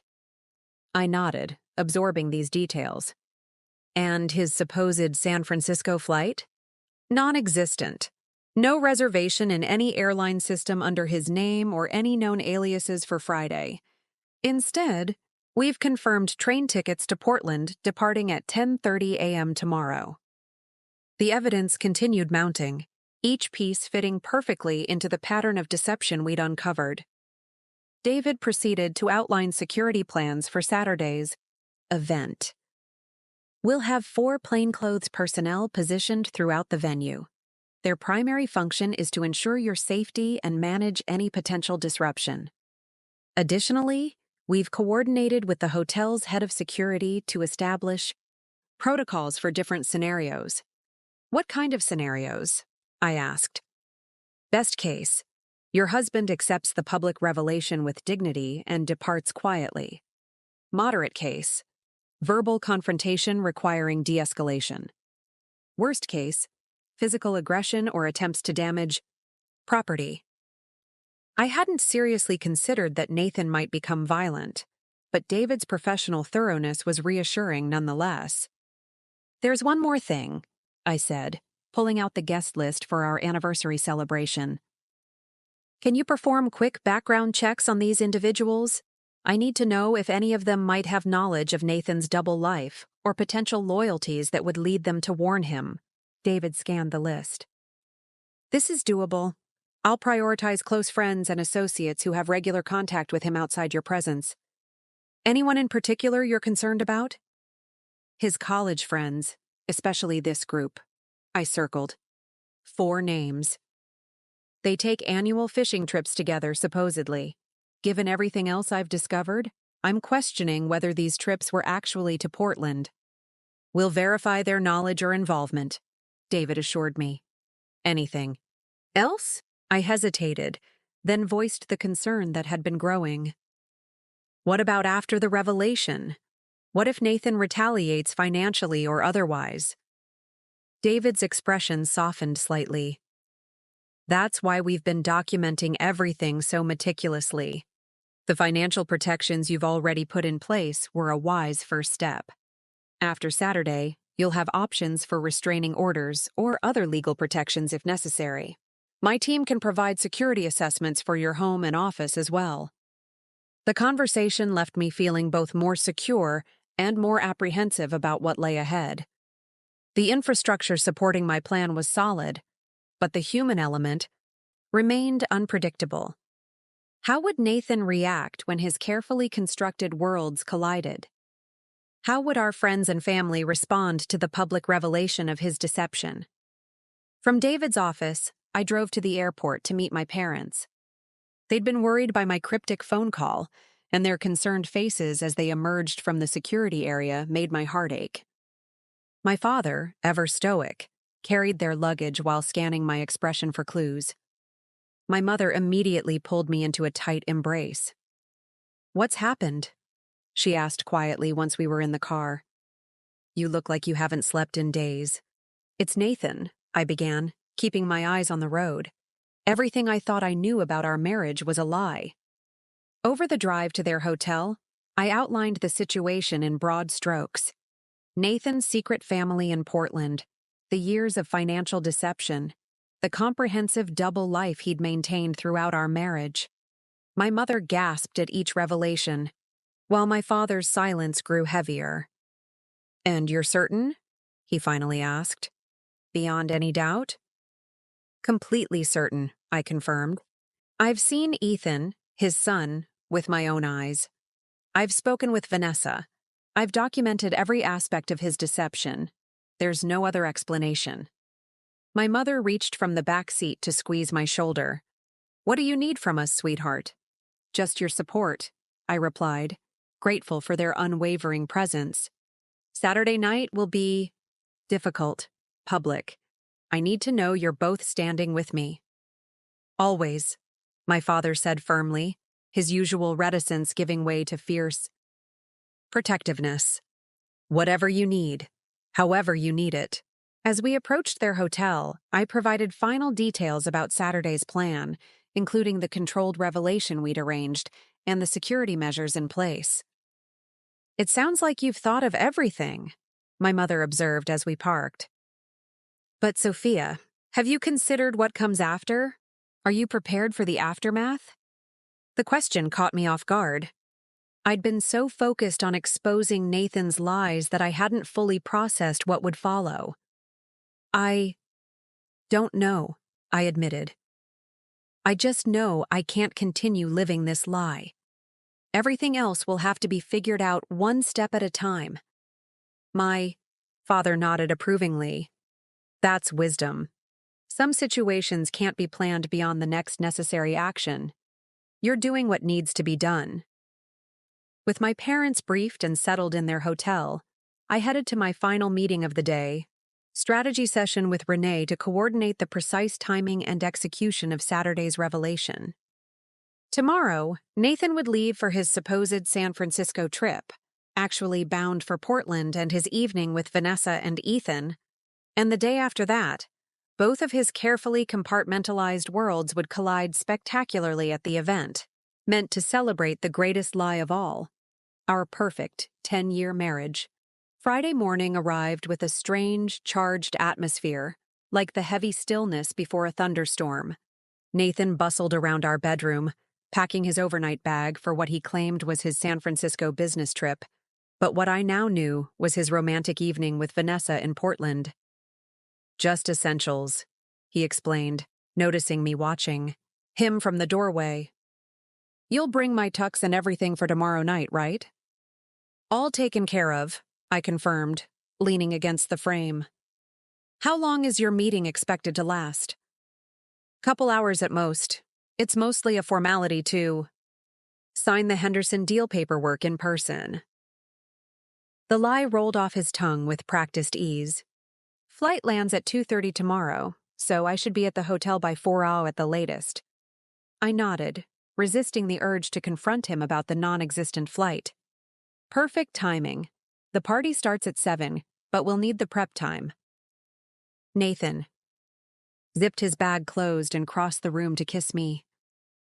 10 years with you," he murmured against my hair. "Best decade of my life." The tenderness in his voice nearly broke my composure. How could he speak such heartfelt words while actively preparing to spend the night with another woman and the child he'd hidden from me? The compartmentalization was beyond my comprehension. "Drive me to the airport?" he asked, checking his watch. We could grab breakfast on the way. The request caught me off guard. Nathan rarely asked me to drive him for business trips. Strategic choice, I now realized, to prevent any accidental discovery of his alternative destinations. I can't this morning, I improvised. Final consultation with the florist at 9 Yao. Can't reschedule since everything needs to be finalized today. Relief flickered briefly across his features. No problem. I'll get an Uber. 30 minutes. Later, I sat in my car 2 blocks from our house, watching through the tracking app as Nathan's Uber headed not toward the airport, but to the train station. David's surveillance team confirmed his purchase of a coffee and newspaper before boarding the 10:30 Portland-bound train. Target in transit, David messaged. Operatives in position at Portland Station and Riverside Hotel. The clinical terminology helped me maintain emotional distance from what was happening. This wasn't my husband heading to his mistress anymore. He was the target, his movements tracked with professional precision. My phone buzzed with a text from Vanessa. Just got a message that he's on the train. Says he's excited for our special night before the business conference. Everything is proceeding as expected, I replied, our communications now sharing the same detached quality as David's. We'll update when he reaches Portland. With Nathan safely en route to his other life, I could focus on finalizing preparations for tomorrow's revelation. First stop, the Grand Lakeview Hotel, where our anniversary celebration and Nathan's public unmasking would take place. The event coordinator, Miranda, greeted me in the grand ballroom, tablet in hand. Mrs. Reynolds, everything's coming together beautifully. The florist delivered early this morning. The arrangements are stunning. I surveyed the space. Elegant table settings, soft lighting, the stage area where we had planned to renew our vows now repurposed for a very different kind of ceremony. Has the technical team tested the presentation system? I asked, gesturing toward the large screen and projector. Complete run-through yesterday afternoon, Miranda confirmed. The modified slideshow runs perfectly. Video and audio are crystal clear. And the private security additions? All set. They'll arrive at 5 Gowick tomorrow to coordinate with our regular team. Extra staff have been briefed to expect a surprise element to the evening, but not given specifics. I nodded, appreciating her discretion. Miranda had been professionally neutral when Renee explained we needed to make significant changes to the program, asking no questions beyond technical requirements. Whether she suspected the nature of those changes remained unclear, but her efficiency was invaluable. There's one more modification, I said, lowering my voice despite the empty room. We'll need an additional place setting at the main table. A last-minute guest. Miranda made a note, eyebrows raising slightly. Not a problem. Name for the place card? Vanessa Porter, I replied steadily. She'll be accompanied by a child. Could you arrange an appropriate seat for him as well? Something discreet, but near the main table? Now Miranda couldn't hide her surprise, though she maintained her professional demeanor. Of course. Will Ms. Porter and her child require hotel accommodation as well? Already arranged, I confirmed. They'll be arriving tomorrow afternoon. After finalizing remaining details with Miranda, I met Renee for a working lunch at a nearby restaurant. She arrived with a leather portfolio bulging with documents. Final guest confirmations, she reported, sliding several pages across the table. 53 attendees, including your parents, Nathan's family, and all the key people from both your professional circles. I scanned the list, noting check marks beside various names. These are the ones David verified. Yes. According to his investigation, none of Nathan's close friends have knowledge of his Portland situation. The fishing trips were actual fishing trips. Nathan would simply separate from the group for a day to visit Vanessa and Ethan, then rejoin them. This aligned with what Vanessa had shared. Nathan had constructed his deception with remarkable care, ensuring no overlaps between his two worlds. What about his sister? I asked, scanning for Diane's name on the confirmation list. She'll be there solo, Her husband had a last-minute work emergency. Renee made air quotes around the phrase. David thinks she might suspect something's off with Nathan but has no concrete knowledge. And the updated slideshow? Renee opened her laptop, turning it to face me. Complete. We start with the romantic timeline as originally planned. Your meeting, dating highlights, wedding. Then, at the 10-minute mark, when Nathan joins you on stage for the vow renewal, it transitions to the evidence segment. She clicked through the presentation, showing the seamless shift from celebration to revelation. Photos of Nathan with Vanessa and Ethan appeared alongside financial records and timeline comparisons showing his parallel lives. The effect was devastating in its methodical exposition of his deception. Is it too much? Renee asked, watching. My expression? No, I replied firmly. It's exactly what's needed. No room for denial or manipulation. My phone buzzed with an update from David. Target arrived Portland. Surveillance confirms he's taken a taxi to a florist. Purchased arrangement, now heading to Riverside Hotel. I forwarded the message to Vanessa, who responded immediately. He just texted that he's checked into the hotel and is setting up a surprise. Should be here to pick us up in an hour. The pieces continued falling into place with clockwork precision. Nathan, believing himself the master orchestrator of his double life, had no idea he was now the one being manipulated. His movements, anticipated, his deceptions documented, his carefully separated worlds about to collide. My phone rang. Nathan. I took a deep breath before answering. Hey there, I said, injecting warmth into my voice. Landed safely? Just touched down.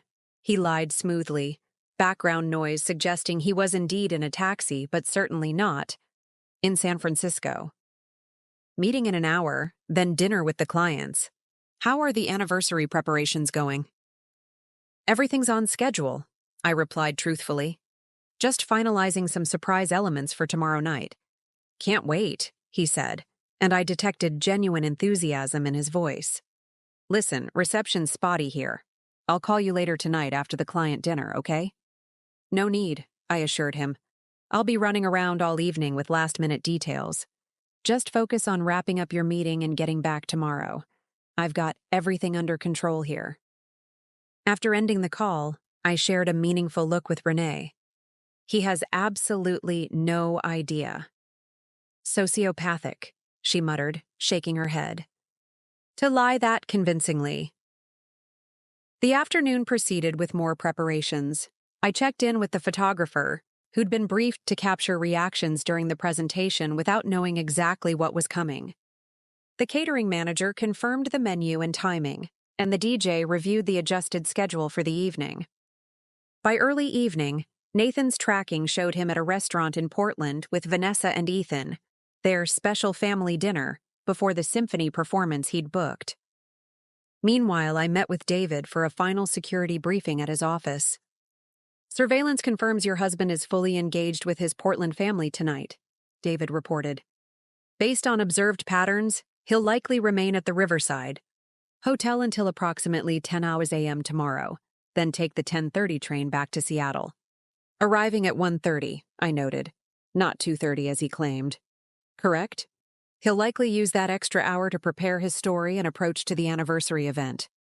David displayed a detailed security schematic of the Grand Lakeview Ballroom with positions marked for his team members. We'll have personnel here, here, and here, he indicated. Hotel security will monitor all exits. If your husband attempts to leave abruptly or becomes confrontational, we're prepared to intercept. And Vanessa and Ethan's arrival? Separate. Entrance. Time to coincide with the presentation transition. They'll remain out of sight until the cue for their entrance.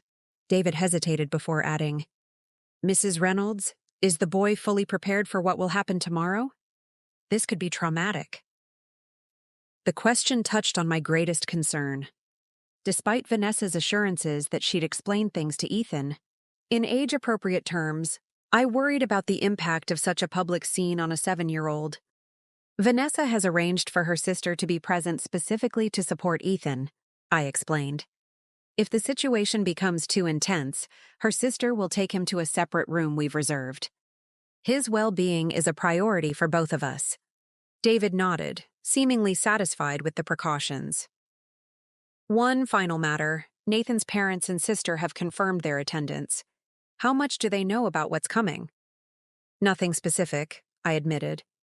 I've kept details vague, only telling my own parents the full story. Nathan's family will learn the truth along with everyone else.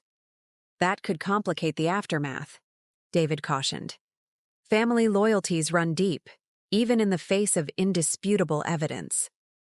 I'm prepared for that possibility, I assured him, though the prospect of losing my in-laws, people I'd genuinely grown to love over the past decade, weighed heavily on me. As evening fell, I returned home to an empty house that no longer felt like mine. The space we'd shared held too many tainted memories, too many moments I now questioned. Tomorrow night would bring the culmination of Nathan's deception and my response to it, but what would follow remained uncertain. My phone buzzed with a final message from Vanessa for the night. We're back at the hotel. N has been perfect all evening. Attentive, loving, talked about our future together. Even mentioned possibly having another child next year. The performance.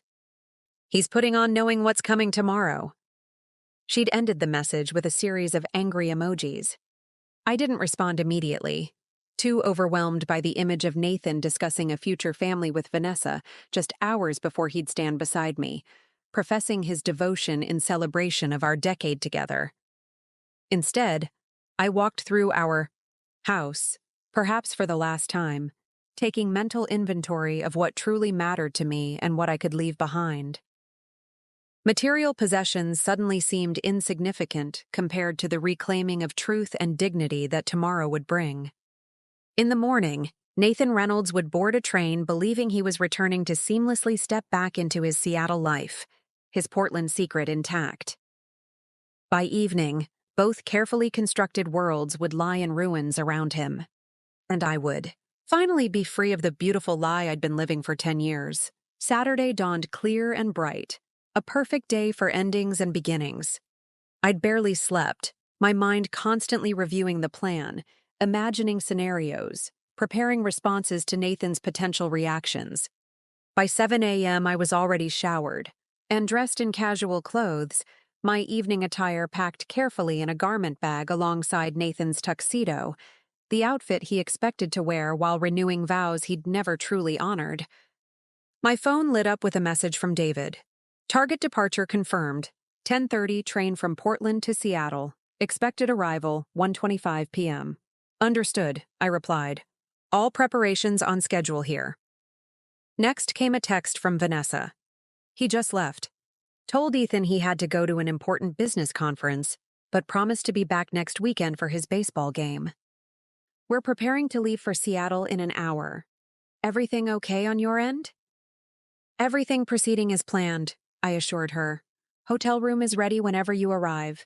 Text me when you're there. With Nathan's movements confirmed, I began executing the day's carefully orchestrated schedule.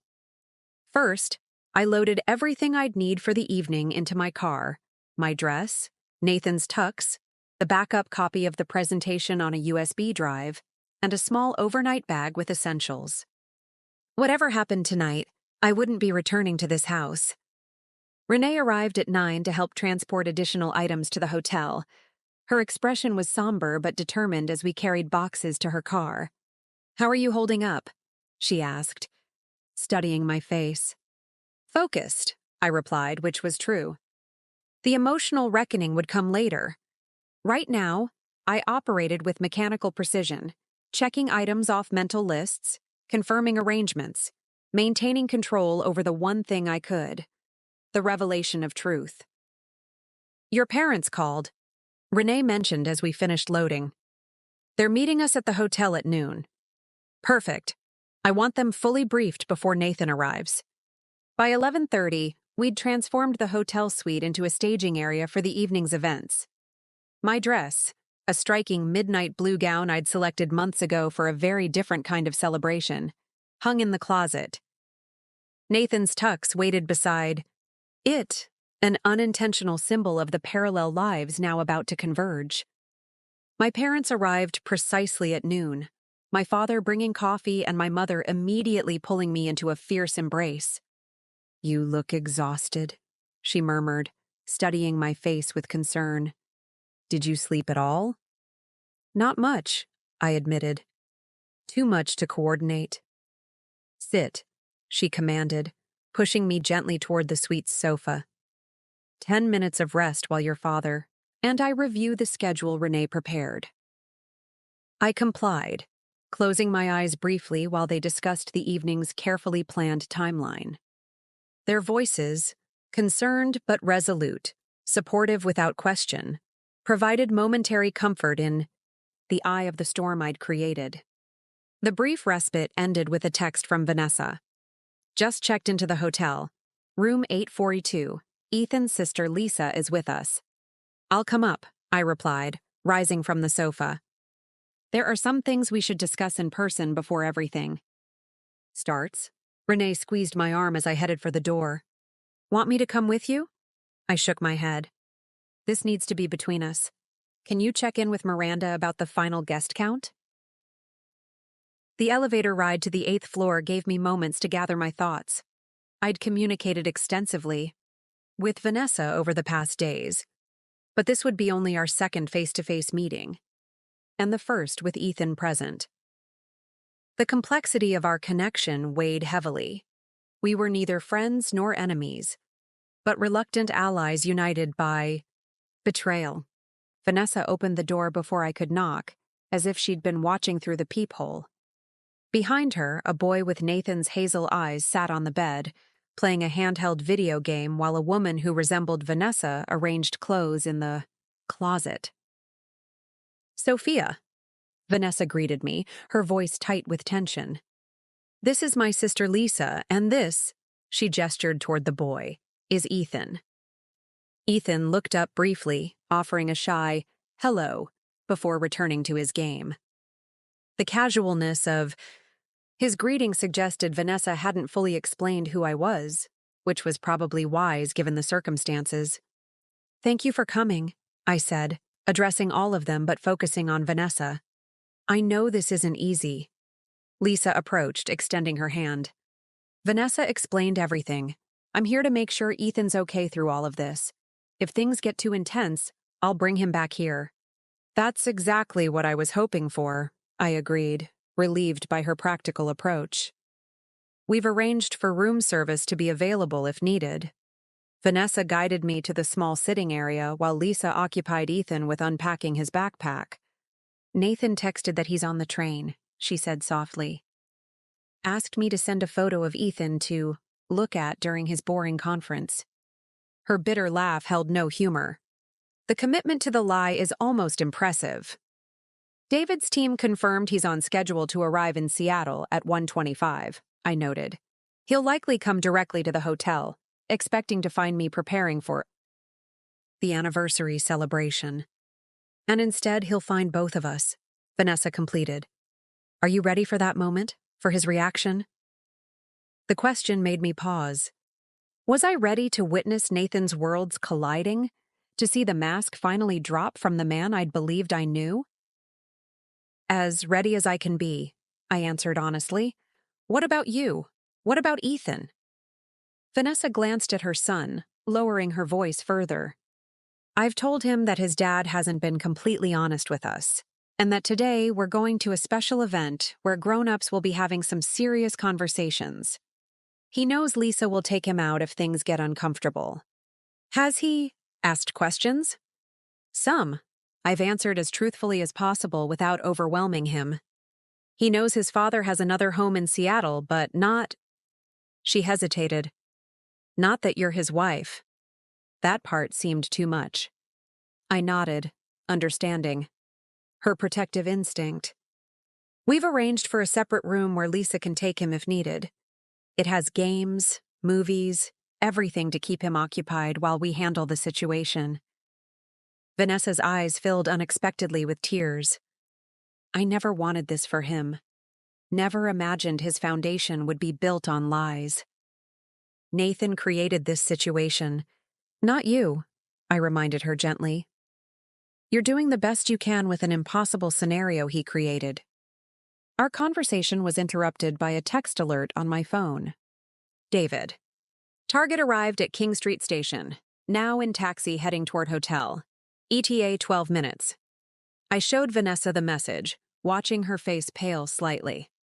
He's coming directly here. Exactly as predicted, I confirmed, rising from my seat. I need to be in our suite when he arrives.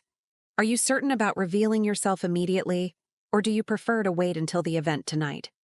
We'd discussed multiple approaches to the confrontation, weighing the benefits of a private revelation versus the public exposure planned for the evening. I want to see his face when he realizes we know, Vanessa said firmly, when he understands that his perfect system has collapsed. But, she glanced at Ethan, not with my son present. Lisa will keep him here until we send for them later. Understood. I'll text when Nathan arrives at our suite. Give me 15 minutes with him alone, then come down to room 412. As I headed back to my suite, adrenaline surged through my system. After days of planning, investigating, and coordinating, the moment of truth was nearly here. Nathan was minutes away from facing the consequences of his decade-long deception. My parents and Renee looked up expectantly when I entered the suite. Nathan's on his way, I announced. 12 minutes out. Vanessa and I have coordinated the initial confrontation. Mom, Dad. I'd like you to step into the adjoining room when he arrives. This first part needs to be between us. They nodded, my father squeezing my mother's hand reassuringly. We'll be right through that door if you need us. Renee, could you check on the ballroom preparations? Make sure everything's proceeding on schedule for tonight? Of course, she agreed, gathering her things. Text me once the initial. Discussion is complete. After they'd gone, I paced the suite, rehearsing my approach one final time. Should I lead with what I knew? Or allow Nathan to continue his deception, digging himself deeper before the revelation? The latter felt cruelly manipulative, yet part of me wanted him to experience the magnitude of his own dishonesty before it all collapsed around him.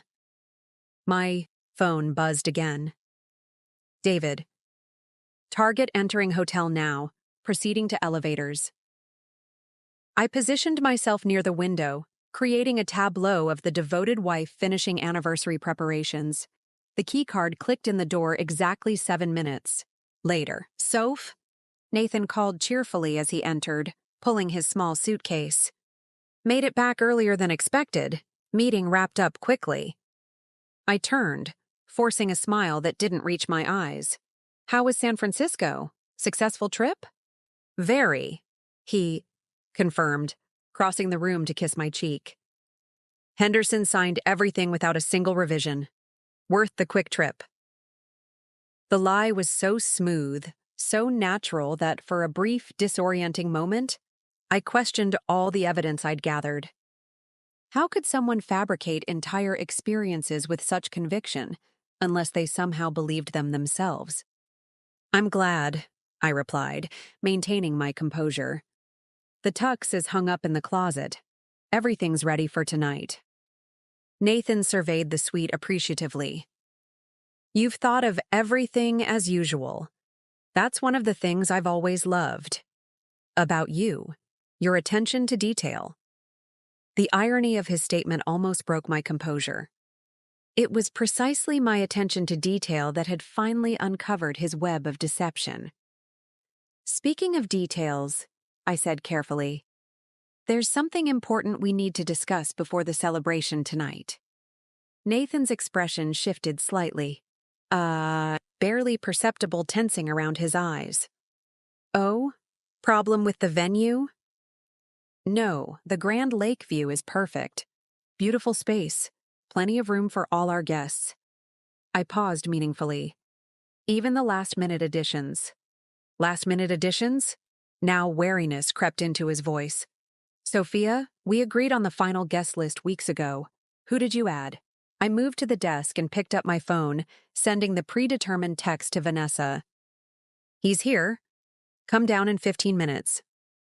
Just someone who deserves to be part of our milestone celebration," I replied, turning back to face him fully. "Someone who's been part of your life for the past 8 years. The color drained from Nathan's face so rapidly I feared he might faint. "What are you talking about?" "Portland, Nathan," I said quietly. "Vanessa Porter. Ethan. Your second. Family." He staggered slightly, reaching for the edge of the sofa to steady himself. For several seconds he said nothing, his mind visibly racing through options, calculations, possible explanations. "Sophia," he finally managed, voice strained. "I don't know what you think you've discovered, but—" "Stop," I interrupted, my tone sharper than I'd intended. "Just stop. The lying ends now. I know everything. The monthly payments, the fake business trips, the Portland house, the birth certificate listing you as Ethan's father. Your promises to Vanessa about a future together once your fictional divorce was finalized."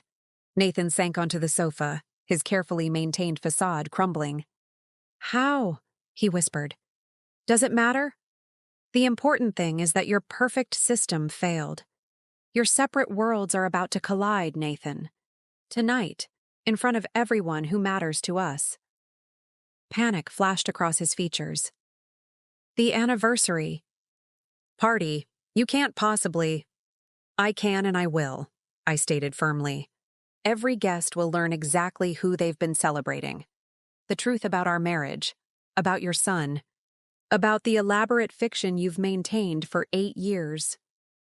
Nathan's expression transformed then, panic giving way to calculation. He stood, approaching me with hands outstretched in supplication. "Sophia, please, we can work through this. Whatever you've found, whatever you think you know, there are explanations, circumstances you don't understand." "Such as?" I challenged, stepping back to maintain distance between us. "Ethan was an accident. Before our marriage was serious, Vanessa needed support, but she was unstable, threatened to cause problems if I didn't stay involved. I was trying to protect you, protect us. The desperate fabrication would have been almost pitiful if it weren't so offensive. He was born 7 months after our wedding, Nathan. I've seen the birth certificate." His mouth opened and closed silently, this fact apparently undermining whatever narrative he'd been constructing. "And the Riverside Hotel reservation for last night?" I continued relentlessly. "The symphony tickets? The romantic dinner? Were those all to protect me too?" "You've been spying on me," he accused, deflection replacing his initial shock. "Invading my privacy. How long have you been tracking me? Recording me?" "Long enough to document every aspect of your double life," I replied evenly. "Every lie, every diverted dollar, every promise to both me and Vanessa that you never intended to keep." Nathan's expression hardened, his initial panic now replaced by something colder, more calculated. "And what exactly do you hope to accomplish with this public spectacle? Humiliate me? Destroy both families? Have you considered what this will do to Ethan?" The mention of his son as a shield infuriated me. "Don't you dare use that child as your moral cover. If you cared about Ethan's well-being, you wouldn't have built his entire life on a foundation of lies." A knock at the door interrupted whatever response Nathan had been formulating. His eyes widened in alarm, darting between me and the entrance. "That would be Vanessa," I informed him calmly. "She's eager to discuss your plans for another child next year, the one you mentioned during your special evening together last night, right after making anniversary plans with me." The blood drained from Nathan's face for the second time as I moved to open the door. Vanessa stood in the hallway, her expression a complex mixture of anger, hurt, and determination. "Hello, Nathan," she said, stepping into the suite. "Surprise." Nathan's reaction to Vanessa's entrance was a study in pure panic. He backed away as though she were an apparition, his carefully compartmentalized worlds now physically occupying the same room. "This is insane," he stammered, looking wildly between us. "The two of you planning this ambush together? Do you realize what you're doing?" "We know exactly what we're doing," Vanessa replied, her voice steadier than I would have expected. "We're comparing notes on the man who's been lying to both of us for 8 years. Nathan's gaze darted to the door as if calculating an escape route, but his survival instincts quickly redirected to damage control. "Listen, both of you," he began, hands raised in a placating gesture. "I understand you're upset. Things look bad from your perspective, but there are explanations, complex circumstances." "Complex circumstances?" I echoed incredulously. "Is that what you call maintaining 2 separate families? Stealing hundreds of thousands from our joint accounts to fund your Portland life? Telling Vanessa we were separated while planning our 10th anniversary celebration?" Vanessa stepped forward, her composure wavering. "You told me you were working toward divorce, that financial complications were the only obstacle to our future, together. 8 years, Nathan. 8 years of promises while you went home to your wife." Nathan's expression shifted then, a calculating look replacing his initial panic. "Vanessa, everything I told you about my feelings was true. Sophia and I have been separated emotionally for years. This anniversary, it was for appearances, for family, for business connections." The ease with which he pivoted to new lies was breathtaking. I almost admired the adaptability of his deception. Almost. "Really?" I challenged, moving to the desk where I'd prepared key evidence. "These don't look like appearances to me." I spread out photographs from our recent vacation, intimate moments that contradicted his claim of emotional separation. "Nor do the anniversary plans you've been enthusiastically discussing for months." "And what about these?" Vanessa added, pulling out her phone to display text messages. "Last night you talked about having another child with me, planning a future together. Was that for appearances too?" Nathan's eyes hardened as he realized his standard manipulations weren't working. "This is a violation of privacy. Both of you going through my personal communications, tracking my movements. There are laws against stalking, against fraud?" I interrupted. "Against misappropriation of marital assets? Against bigamy? Because while you may not have legally married Vanessa, you've certainly presented yourself as committed to both of us simultaneously." "I've consulted attorneys," Vanessa added. "Your financial arrangements for Ethan constitute legal acknowledgement of paternity. The implications for child support, legitimate child support, not your controlled monthly payments, are significant." Nathan's face flushed with anger. "So that's what this is about? Money? Both of you conspiring to extract maximum financial benefit?" "No," I replied coldly. "This is about truth, about consequences for choices you've made, about ending the manipulation of people who trusted you." The door to the adjoining room opened, and my parents emerged. Nathan's eyes widened at the sight of them. "Robert, Linda," he began, forcing a smile that looked more like a grimace. "I didn't realize you were here. This is all a misunderstanding." "Save it," my father interrupted, his voice granite. "We've seen the evidence, all of it." "You involved your parents in this?" Nathan asked me incredulously. "Made them part of this spectacle?" "They deserve to know why their daughter's marriage was ending," I replied simply. "Just as your parents deserve to know who their son really is." Nathan paled. "My parents? You can't possibly be planning to—" "They'll be at the anniversary celebration tonight," I confirmed. "Along with everyone else who's been part of our lives. Your colleagues, our friends, your sister. Everyone who's believed the fiction you've created." "This is vindictive," he hissed, desperation giving way to anger. "Deliberately cruel. You could have handled this privately, discussed terms. reached an arrangement that protected everyone's dignity. An arrangement? Vanessa repeated, her voice rising. Like the arrangement where I waited 8 years for a divorce that was never coming?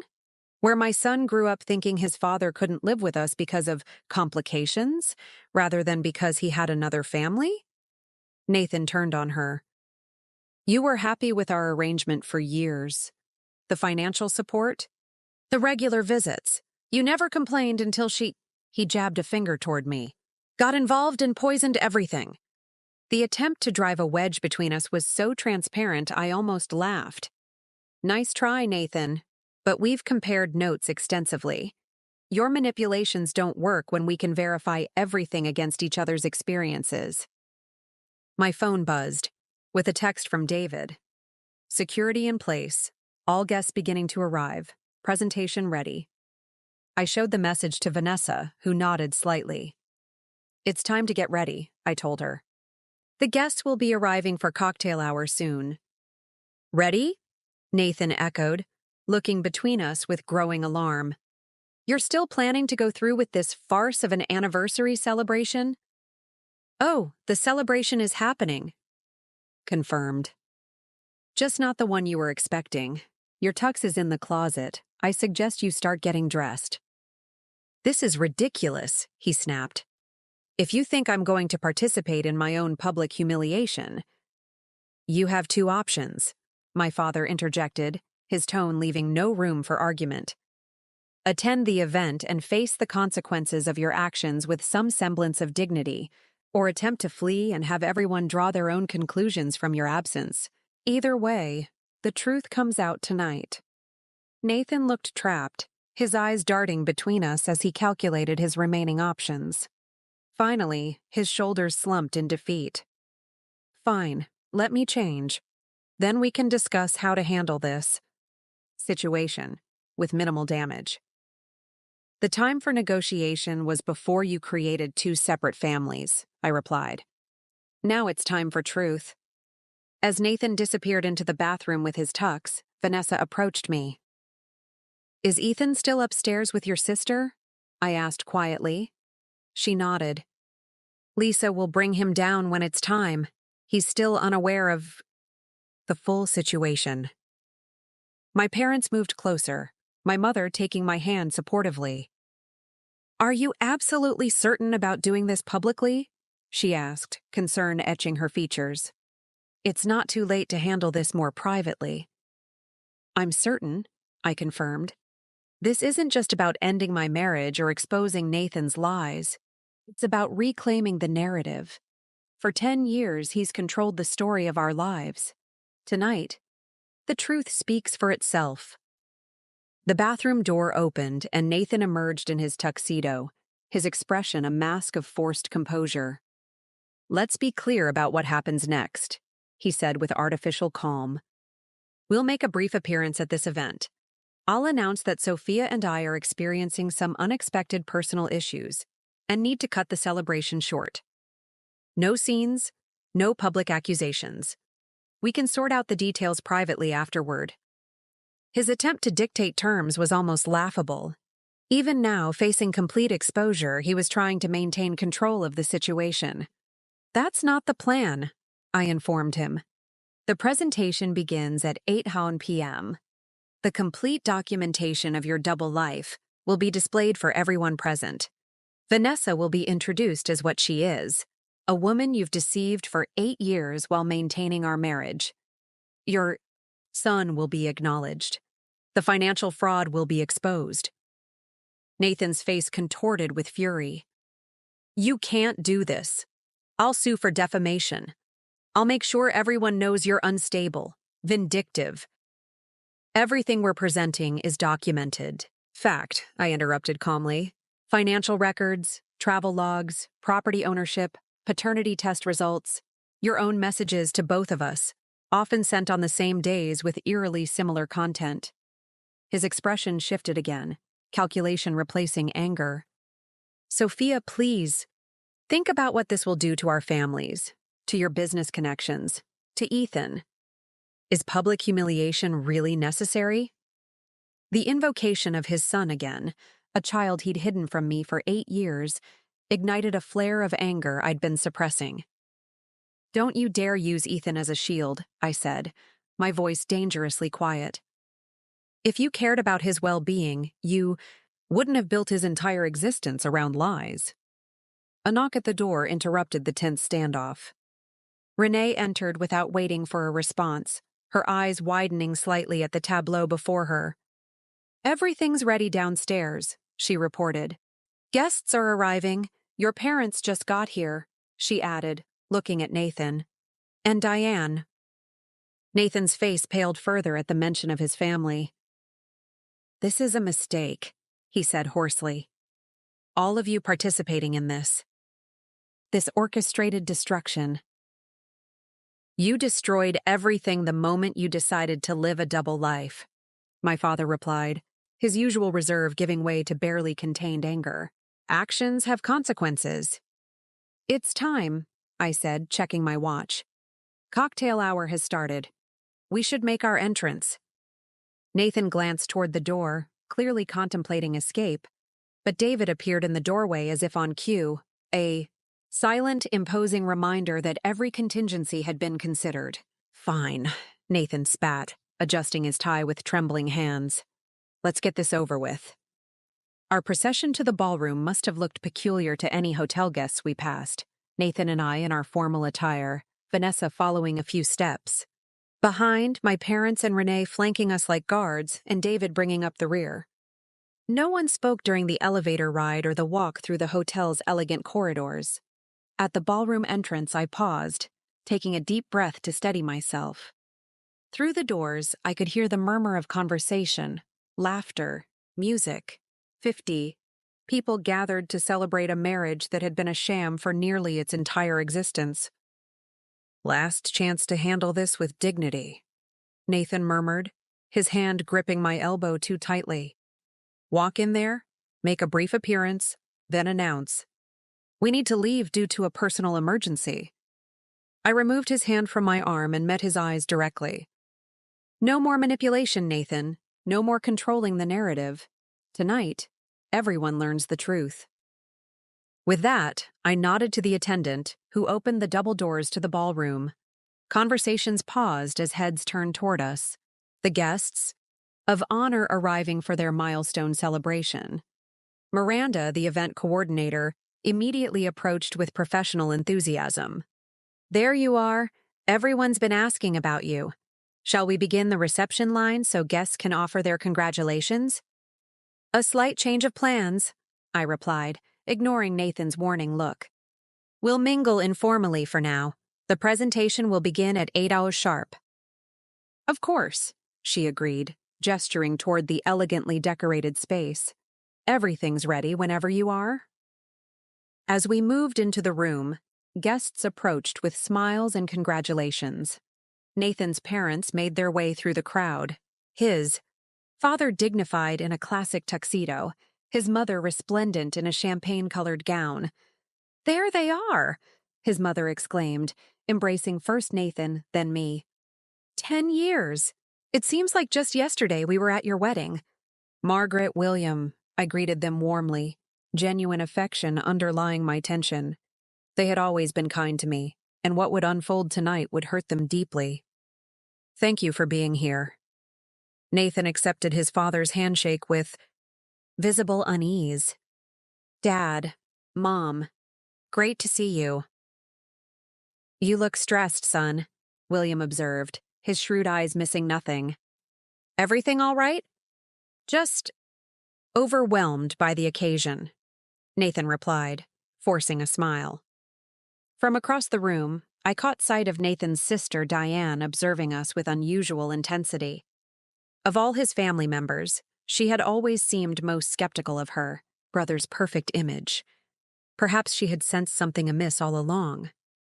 For the next 45 minutes, we circulated through the crowd in a surreal pantomime of celebration. Nathan maintained a rigid smile, flinching whenever another guest congratulated us on our perfect marriage or commented on how we were clearly meant to be together. Meanwhile, Vanessa remained in the background, her presence noted but unexplained as she awaited her cue. At 7:55, I nodded to Renee, who moved discreetly to the audio-visual station. Miranda took the microphone, calling for everyone's attention. Ladies and gentlemen, if you would please take your seats, we're about to begin the special presentation celebrating Nathan and Sophia's 10 years together. Nathan gripped my arm again, his voice a desperate whisper. Sophia, I'm begging you. Don't do this. I met his gaze steadily. For 8 years, I lived a lie you created. Tonight, I reclaim my truth. As the lights dimmed and the large screen illuminated with our wedding photo, I moved toward the small stage area. Nathan remained frozen near our table, watching as the life he'd fabricated prepared to unravel before everyone who mattered to him. Welcome, friends and family, I began, my voice surprisingly steady as I addressed the audience. Thank you for joining us on this significant evening. We've gathered to commemorate 10 years of marriage between Nathan and myself, a decade that deserves to be recognized for exactly what it has been. I paused, scanning the expectant faces before me. Before we begin the presentation, I'd like to introduce someone important who many of you haven't met. Vanessa, would you join me, please? Vanessa moved forward from the periphery of the room, her expression solemn as she took her place beside me. A confused murmur rippled through the audience. This is Vanessa Porter, I continued, Nathan's partner of 8 years from Portland, Oregon. And in a moment, you'll meet their 7-year-old son, Ethan. The murmur became a collective gasp, as all eyes darted between Vanessa, me, and Nathan, who had gone deathly pale at the edge of the room. What you're about to see, I said, gesturing toward the screen where our wedding photo still displayed, is the complete truth about the marriage we've been celebrating. Documented, verified, and finally revealed. The presentation began to play, and with it, Nathan's carefully constructed double life illuminated for all to witness. The presentation unfolded with devastating precision. On the large screen, our wedding photos transitioned to financial records showing systematic withdrawals from our joint accounts. These were juxtaposed with property records for the Portland house, purchased shortly after Ethan's birth. Timeline. Graphics illustrated Nathan's business trips perfectly aligned with significant events in Ethan's life: birthdays, school performances, baseball tournaments. The audience's reaction evolved from confused murmurs to gasps of shock, to a heavy, stunned silence as the magnitude of Nathan's deception became undeniable. His parents sat rigidly in their front row seats, his mother's hand covering her mouth, his father's expression hardening with each new revelation. Screenshots of nearly identical text messages sent to both Vanessa and me on the same days appeared side by side, revealing how Nathan had recycled the same endearments, the same promises, even the same excuses to maintain both relationships. Most damning were the voicemails we'd recovered from his second phone, declarations of commitment to Vanessa and promises of their future together, recorded days before our anniversary. Throughout this systematic dismantling of his double life, Nathan remained frozen near the edge of the room, his face a mask of barely contained panic. Several times he appeared ready to interrupt, to attempt damage control, but David's presence nearby, a silent reminder of the futility of escape, seemed to keep him immobilized. When the presentation reached its conclusion with Ethan's birth, certificate clearly showing Nathan as the father, the date undeniably within our marriage, I turned back to address the silenced audience. I discovered this deception exactly 1 week ago, I explained, my voice steady despite the emotion churning beneath. Like all of you, I believed in the marriage we were gathered to celebrate tonight. Instead, I found evidence of a second family, systematic financial fraud, and 8 years of calculated lies. Vanessa stepped forward, her composure remarkable under the circumstances. I similarly believed I was in an exclusive relationship with Nathan. He told me he was separated from his wife in Seattle, that divorce proceedings were underway but complicated by financial entanglements. For 8 years, I waited patiently for a resolution that was never coming, raising our son with the promise that someday we would be a proper family. A movement at the back of the room caught my attention. Lisa had entered with Ethan, holding his hand protectively as he took in the crowded ballroom with wide eyes. Nathan saw them simultaneously, his face draining of color as his son, the child he'd hidden from his entire Seattle life, became visible to everyone present. Nathan's mother rose shakily from her seat, her gaze fixed on Ethan. Even from across the room, the resemblance was unmistakable. The same hazel eyes, the same dimple when he smiled nervously at the crowd's attention. "Is that?" she began, her voice faltering. "Your grandson," I confirmed gently. "Ethan. He's 7 years old." William Reynolds stood next to his wife, his expression a complex mixture of anger and disbelief. "Nathan," he said, his authoritative voice cutting through the silence. "Is this true? All of it?" All eyes turned to Nathan, who seemed to physically shrink under the collective scrutiny. For several excruciating seconds, he remained silent, visibly calculating potential responses before apparently realizing the futility of further deception. "It's complicated," he finally managed, his voice barely audible. "No," I corrected firmly. "It's actually quite simple. You chose to create and maintain two separate families. You chose to systematically deceive everyone in this room. You chose to divert hundreds of thousands of dollars from our marriage to fund your second life. There's nothing complicated about deliberate, sustained deception." Diane, Nathan's sister, had moved to stand beside their parents, her expression one of grim vindication rather than surprise. "I knew something wasn't right," she said, addressing no one in particular. "All those years of excuses about why we couldn't visit during certain weekends.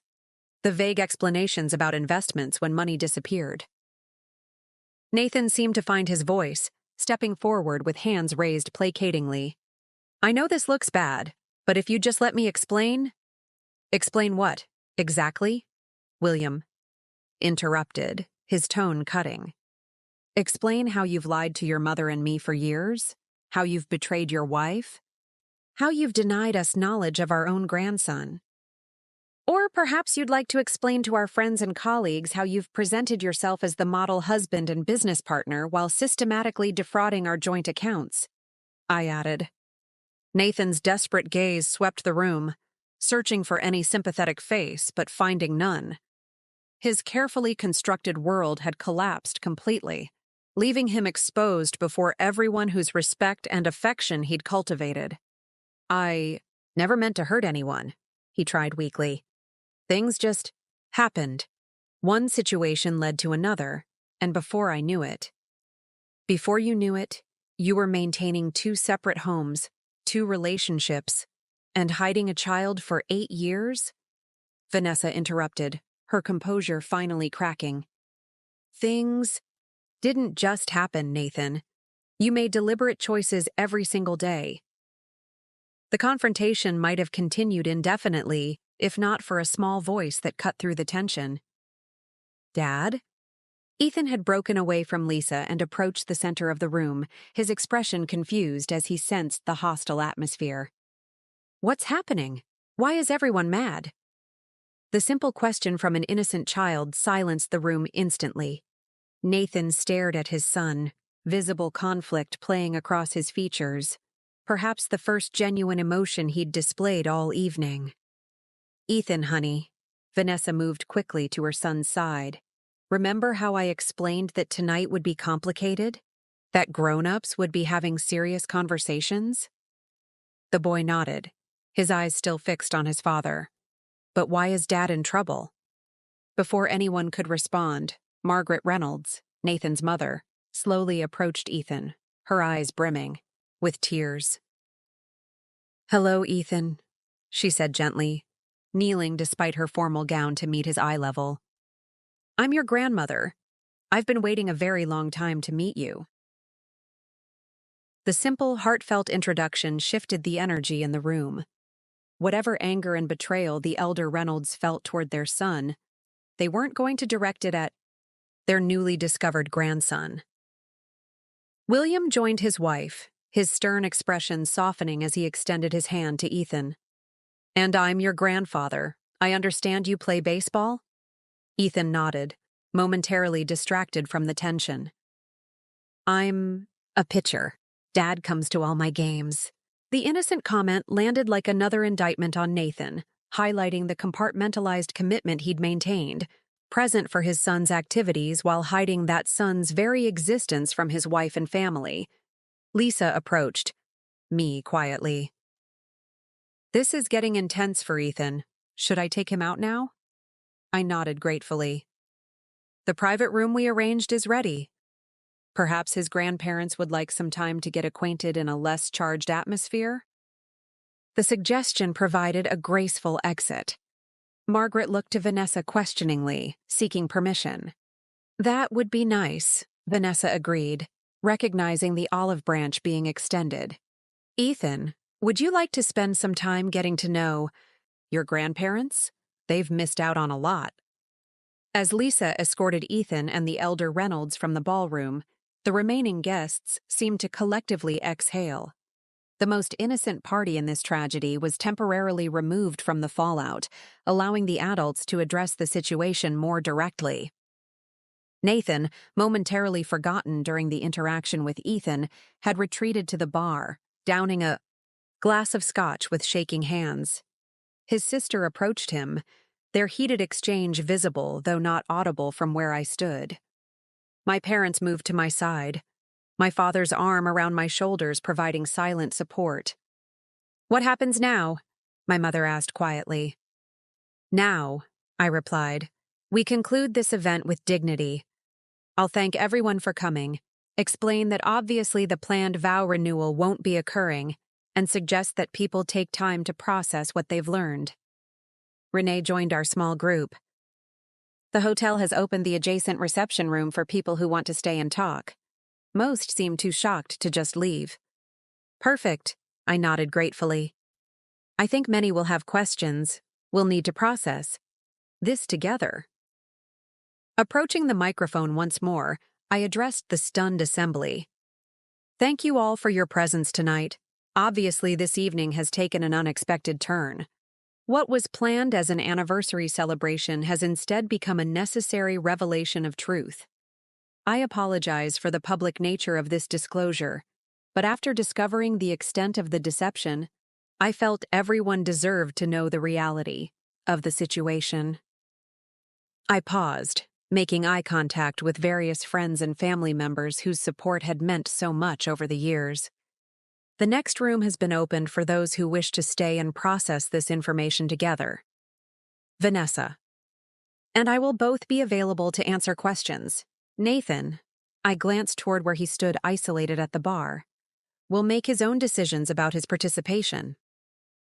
As guests began moving somewhat dazedly toward the exit, many stopping to embrace me or offer words of support, I felt a curious lightness spreading through me.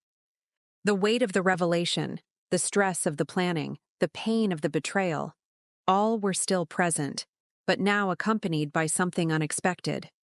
Relief. The truth, however painful, had finally been spoken. No more deception, no more manipulation, no more carefully maintained fiction masquerading as my life. Whatever came next would at least be authentic. Vanessa approached as the room gradually emptied, her expression reflecting a similar complex mixture of emotions. That was... She searched for the right word. "Necessary," I supplied. "Painful, but necessary." She nodded. "What happens tomorrow? And the day after? Have you thought about what comes next?" The question echoed what my mother had asked earlier, and I found my answer hadn't changed. "One step at a time," I said simply. Tonight was about ending the lie. Tomorrow begins the process of rebuilding truth. A commotion near the bar drew our attention. Nathan, apparently having consumed several scotches in quick succession, was arguing loudly with the bartender who had cut him off. David moved smoothly to intervene before the situation escalated. "He's going to lose everything," Vanessa observed, watching Nathan being firmly escorted from the ballroom. "His reputation, possibly his career once the financial fraud becomes widely known. Definitely his marriage. He lost those things the moment he chose deception, I replied. Tonight just made the loss visible. We stood in companionable silence for a moment, these two women who had shared the same man for 8 years without knowing of each other's existence. We should check on Ethan, Vanessa said finally. Make sure he's handling this okay. And see how the grandparents are doing, I added. This has been as much a shock for them as for anyone. As we moved toward the private room where Ethan was meeting his grandparents for the first time, I felt a sense of closure beginning to form. The marriage I had believed in was over, but the life built on lies had ended as well. What remained was possibility, uncertain and daunting, but authentic. The evening had delivered exactly what I'd intended. Truth, consequences, and the first steps toward a future no longer shadowed by deception. The coastal breeze ruffled my hair as I stood on the deck of my new beach house, watching waves crash against the shore in rhythmic succession. 1 year had passed since the night that had simultaneously ended my marriage and begun my journey toward authentic living. The anniversary of that revelation had arrived with surprising gentleness, more a milestone of healing than a reopening of wounds. "Coffee's ready," Renee called from inside. "And your attorney is on the phone. Something about the final settlement papers." I smiled at the timing. After months of legal maneuvering and negotiations, the divorce was finally reaching its conclusion. Exactly 1 year after I'd discovered Nathan's double life. Taking the phone, I greeted my attorney. "Laura, good morning. You have news?" "The judge signed off on everything," she confirmed. "The financial settlement is executed exactly as we negotiated. The fraud claims have been officially documented in the court record. It's done, Sophia." Relief washed over me. Not because I'd secured a favorable settlement, though I had, but because this final legal entanglement with Nathan was severed. "Thank you for everything, Laura. Your guidance has been invaluable." After ending the call, I rejoined Renee on the deck overlooking the Pacific. This weekend gathering had been her idea, a celebration of new beginnings rather than a commemoration of endings. "So it's official?" she asked, handing me a steaming mug. "Completely finished," I confirmed. "The Reynolds chapter is officially closed." "And how does it feel?" I considered the question, watching a pair of seagulls ride air currents above the water.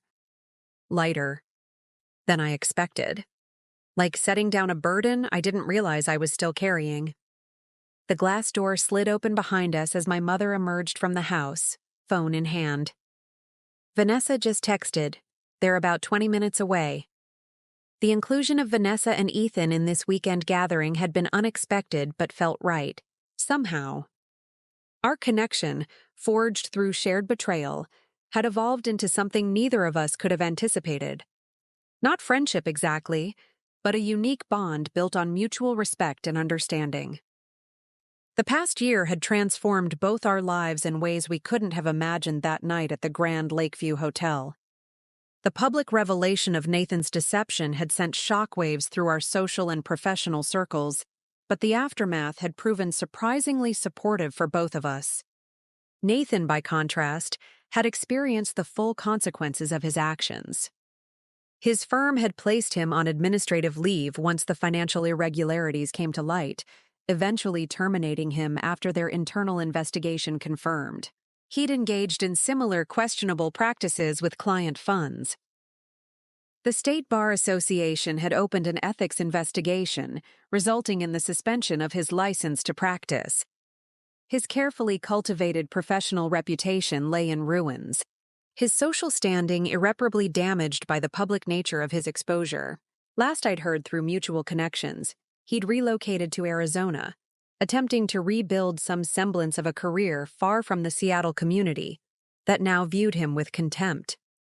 "Penny for your thoughts," my father said, joining us on the deck with his own coffee. "Just reflecting on how much has changed in a year," I replied. "Sometimes it feels like a lifetime ago, Other times it seems like yesterday. He nodded thoughtfully. Healing isn't linear, neither is rebuilding. My father's simple wisdom had been a cornerstone of my recovery over the past year. While my mother had provided emotional support and practical assistance, his steady presence and occasional profound observations had helped me navigate the most challenging moments. The design firm called while you were on the phone, he mentioned. The Westlake project was approved. Congratulations. I smiled at this latest piece of good news. My interior design business had not just survived the personal turmoil, but thrived in its aftermath. The authenticity I'd reclaimed in my personal life had somehow transferred to my professional approach, resulting in more meaningful connections with clients and more fulfilling projects. That's the third major commission this quarter. Renee. Noted. The Reynolds scandal doesn't seem to have hurt your professional reputation at all. If anything, it enhanced it, I acknowledged. People seem to appreciate working with someone who values truth, even when it's difficult. The sound of tires on gravel announced new arrivals.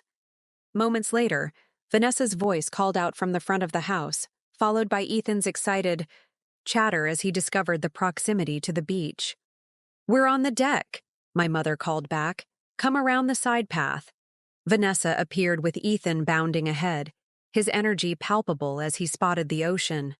At 8 years old now, he'd weathered the past year's upheaval with remarkable resilience. "Can I go down to the beach?" he asked immediately, barely taking time for greetings. "Let's get settled first," Vanessa laughed. "Then we can all go down together." As Ethan reluctantly helped bring bags into the house, Vanessa joined us on the deck, accepting the coffee my father offered. "How was the drive from Portland?" I asked. "Surprisingly easy," she replied. "Ethan's been counting down the days for this weekend. The beach is his favorite place." We'd seen each other periodically throughout the year, mostly in connection with legal proceedings or matters involving Nathan's parents, who had made concerted efforts to establish a relationship with their grandson. These interactions had initially been awkward, but had gradually evolved into a comfortable familiarity. "Margaret and William send their regards," Vanessa mentioned, referring to Nathan's parents. "They wanted me to thank you again for encouraging the relationship with Ethan despite everything that happened." That decision, to support Nathan's parents' connection with their grandson despite their son's betrayal, had been among the first healing steps I'd taken in the aftermath of the revelation. Their heartbreak had been as genuine as mine, their sense of betrayal perhaps even deeper given the knowledge that they'd been deprived of their only grandchild for 7 years. "They're good people," I said simply. "They deserve to know him." Ethan reappeared, clearly impatient with adult conversation when the Pacific Ocean beckoned just yards away. "Mom, can we please go to the beach now? I want to show Sophia the shell collection technique Grandpa William taught me." His easy inclusion of me and his excitement reflected the unusual dynamic we'd developed. Not a parental relationship, but a genuine connection built on honesty appropriate to his age and understanding. He knew I had been married to his father, knew that his father had made very bad choices that hurt many people, but had been spared the most sordid details. "Go change into beach clothes," Vanessa instructed. "We'll head down in 10 minutes. As Ethan raced off, Vanessa's expression grew more serious. "Have you heard the latest about Nathan?" I shook my head. "Nothing beyond what came up in the final settlement negotiations." "He's getting married again," she revealed, her tone carefully neutral. "To someone in Phoenix. The engagement announcement appeared online last week." The news landed with surprising gentleness, more a curiosity than a wound. That was fast. "According to mutual friends, he told her he's a widower," Vanessa added. "Complete fiction about a tragic accident taking his beloved wife." Renee nearly choked on her coffee. "You can't be serious. After everything, he's still creating elaborate lies?" "Some people never change," my father observed quietly. They just find new audiences for the same performance. Rather than anger or hurt, I felt a wave of pity for this unknown woman entering a relationship built on foundational deceptions. Should someone warn her? Vanessa shrugged. I considered it briefly, then realized it's not our responsibility to manage his behavior anymore. We've done our part by ensuring the legal record clearly documents his actions. She was right. Of course. We had freed ourselves from Nathan's manipulations. We weren't obligated to save everyone else from them. Ethan reappeared in beach attire, ending the momentary solemnity of the conversation. His excitement proved contagious as we all made our way down the wooden steps to the beach below. Walking along the shoreline with Ethan darting ahead in search of shells, Vanessa and I fell into step together. A year ago, I could never have imagined this scenario, she admitted, gesturing to our unlikely gathering. The two women in Nathan's life vacationing together, building some kind of friendship? Is that what this is? I asked, genuinely curious about her perspective. I'm not sure there's a word for what this is, she replied thoughtfully. Co-survivors? Truth allies? I laughed at the awkward terminology. Maybe we don't need to label it.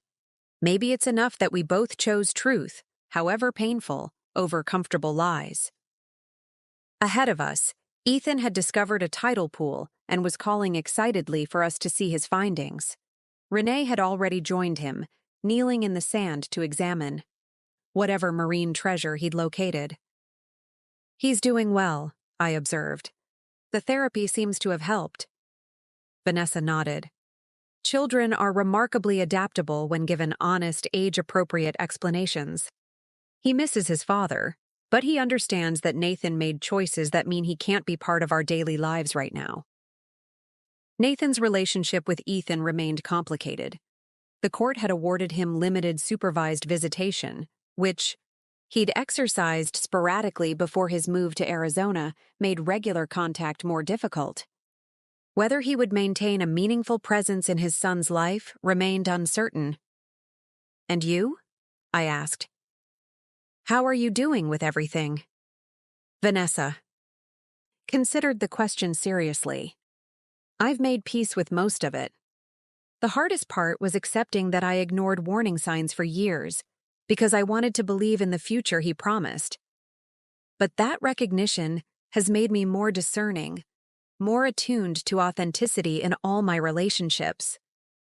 Her journey paralleled my own in many ways. The pain of betrayal had eventually yielded to clearer perspectives and stronger boundaries.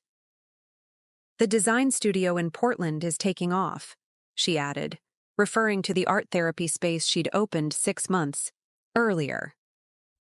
I'm finding purpose in helping others process their own trauma through creative expression. That's wonderful, I said sincerely. You've built something meaningful from the wreckage. As the afternoon progressed, our unusual gathering settled into a comfortable rhythm. Beach exploration, shared meals, genuine conversation untainted by the deceptions that had previously connected us. My parents had embraced their unexpected role in this reconfigured social equation, my father teaching Ethan to fly a kite while my mother and Vanessa discovered shared interest in gardening. That evening, after Ethan had fallen asleep exhausted from his beach adventures, the adults gathered around a fire pit on the deck. Stars emerged in the darkening sky as we shared stories and reflections on the year's journey.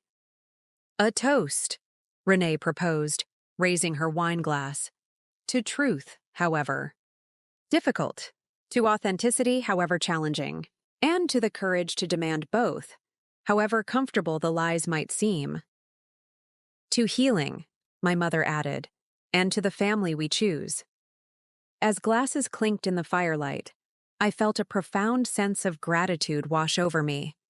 The path that had brought us here had been painful beyond measure, but the destination, this moment of genuine connection, of lives rebuilt on foundations of truth, held a beauty I couldn't have imagined in the darkest moments a year ago. The betrayal that had shattered my world, had ultimately freed me from a life of beautiful illusions. In its place stood something stronger, something real. A future built not on elaborate deceptions but on the simple, powerful foundation of truth.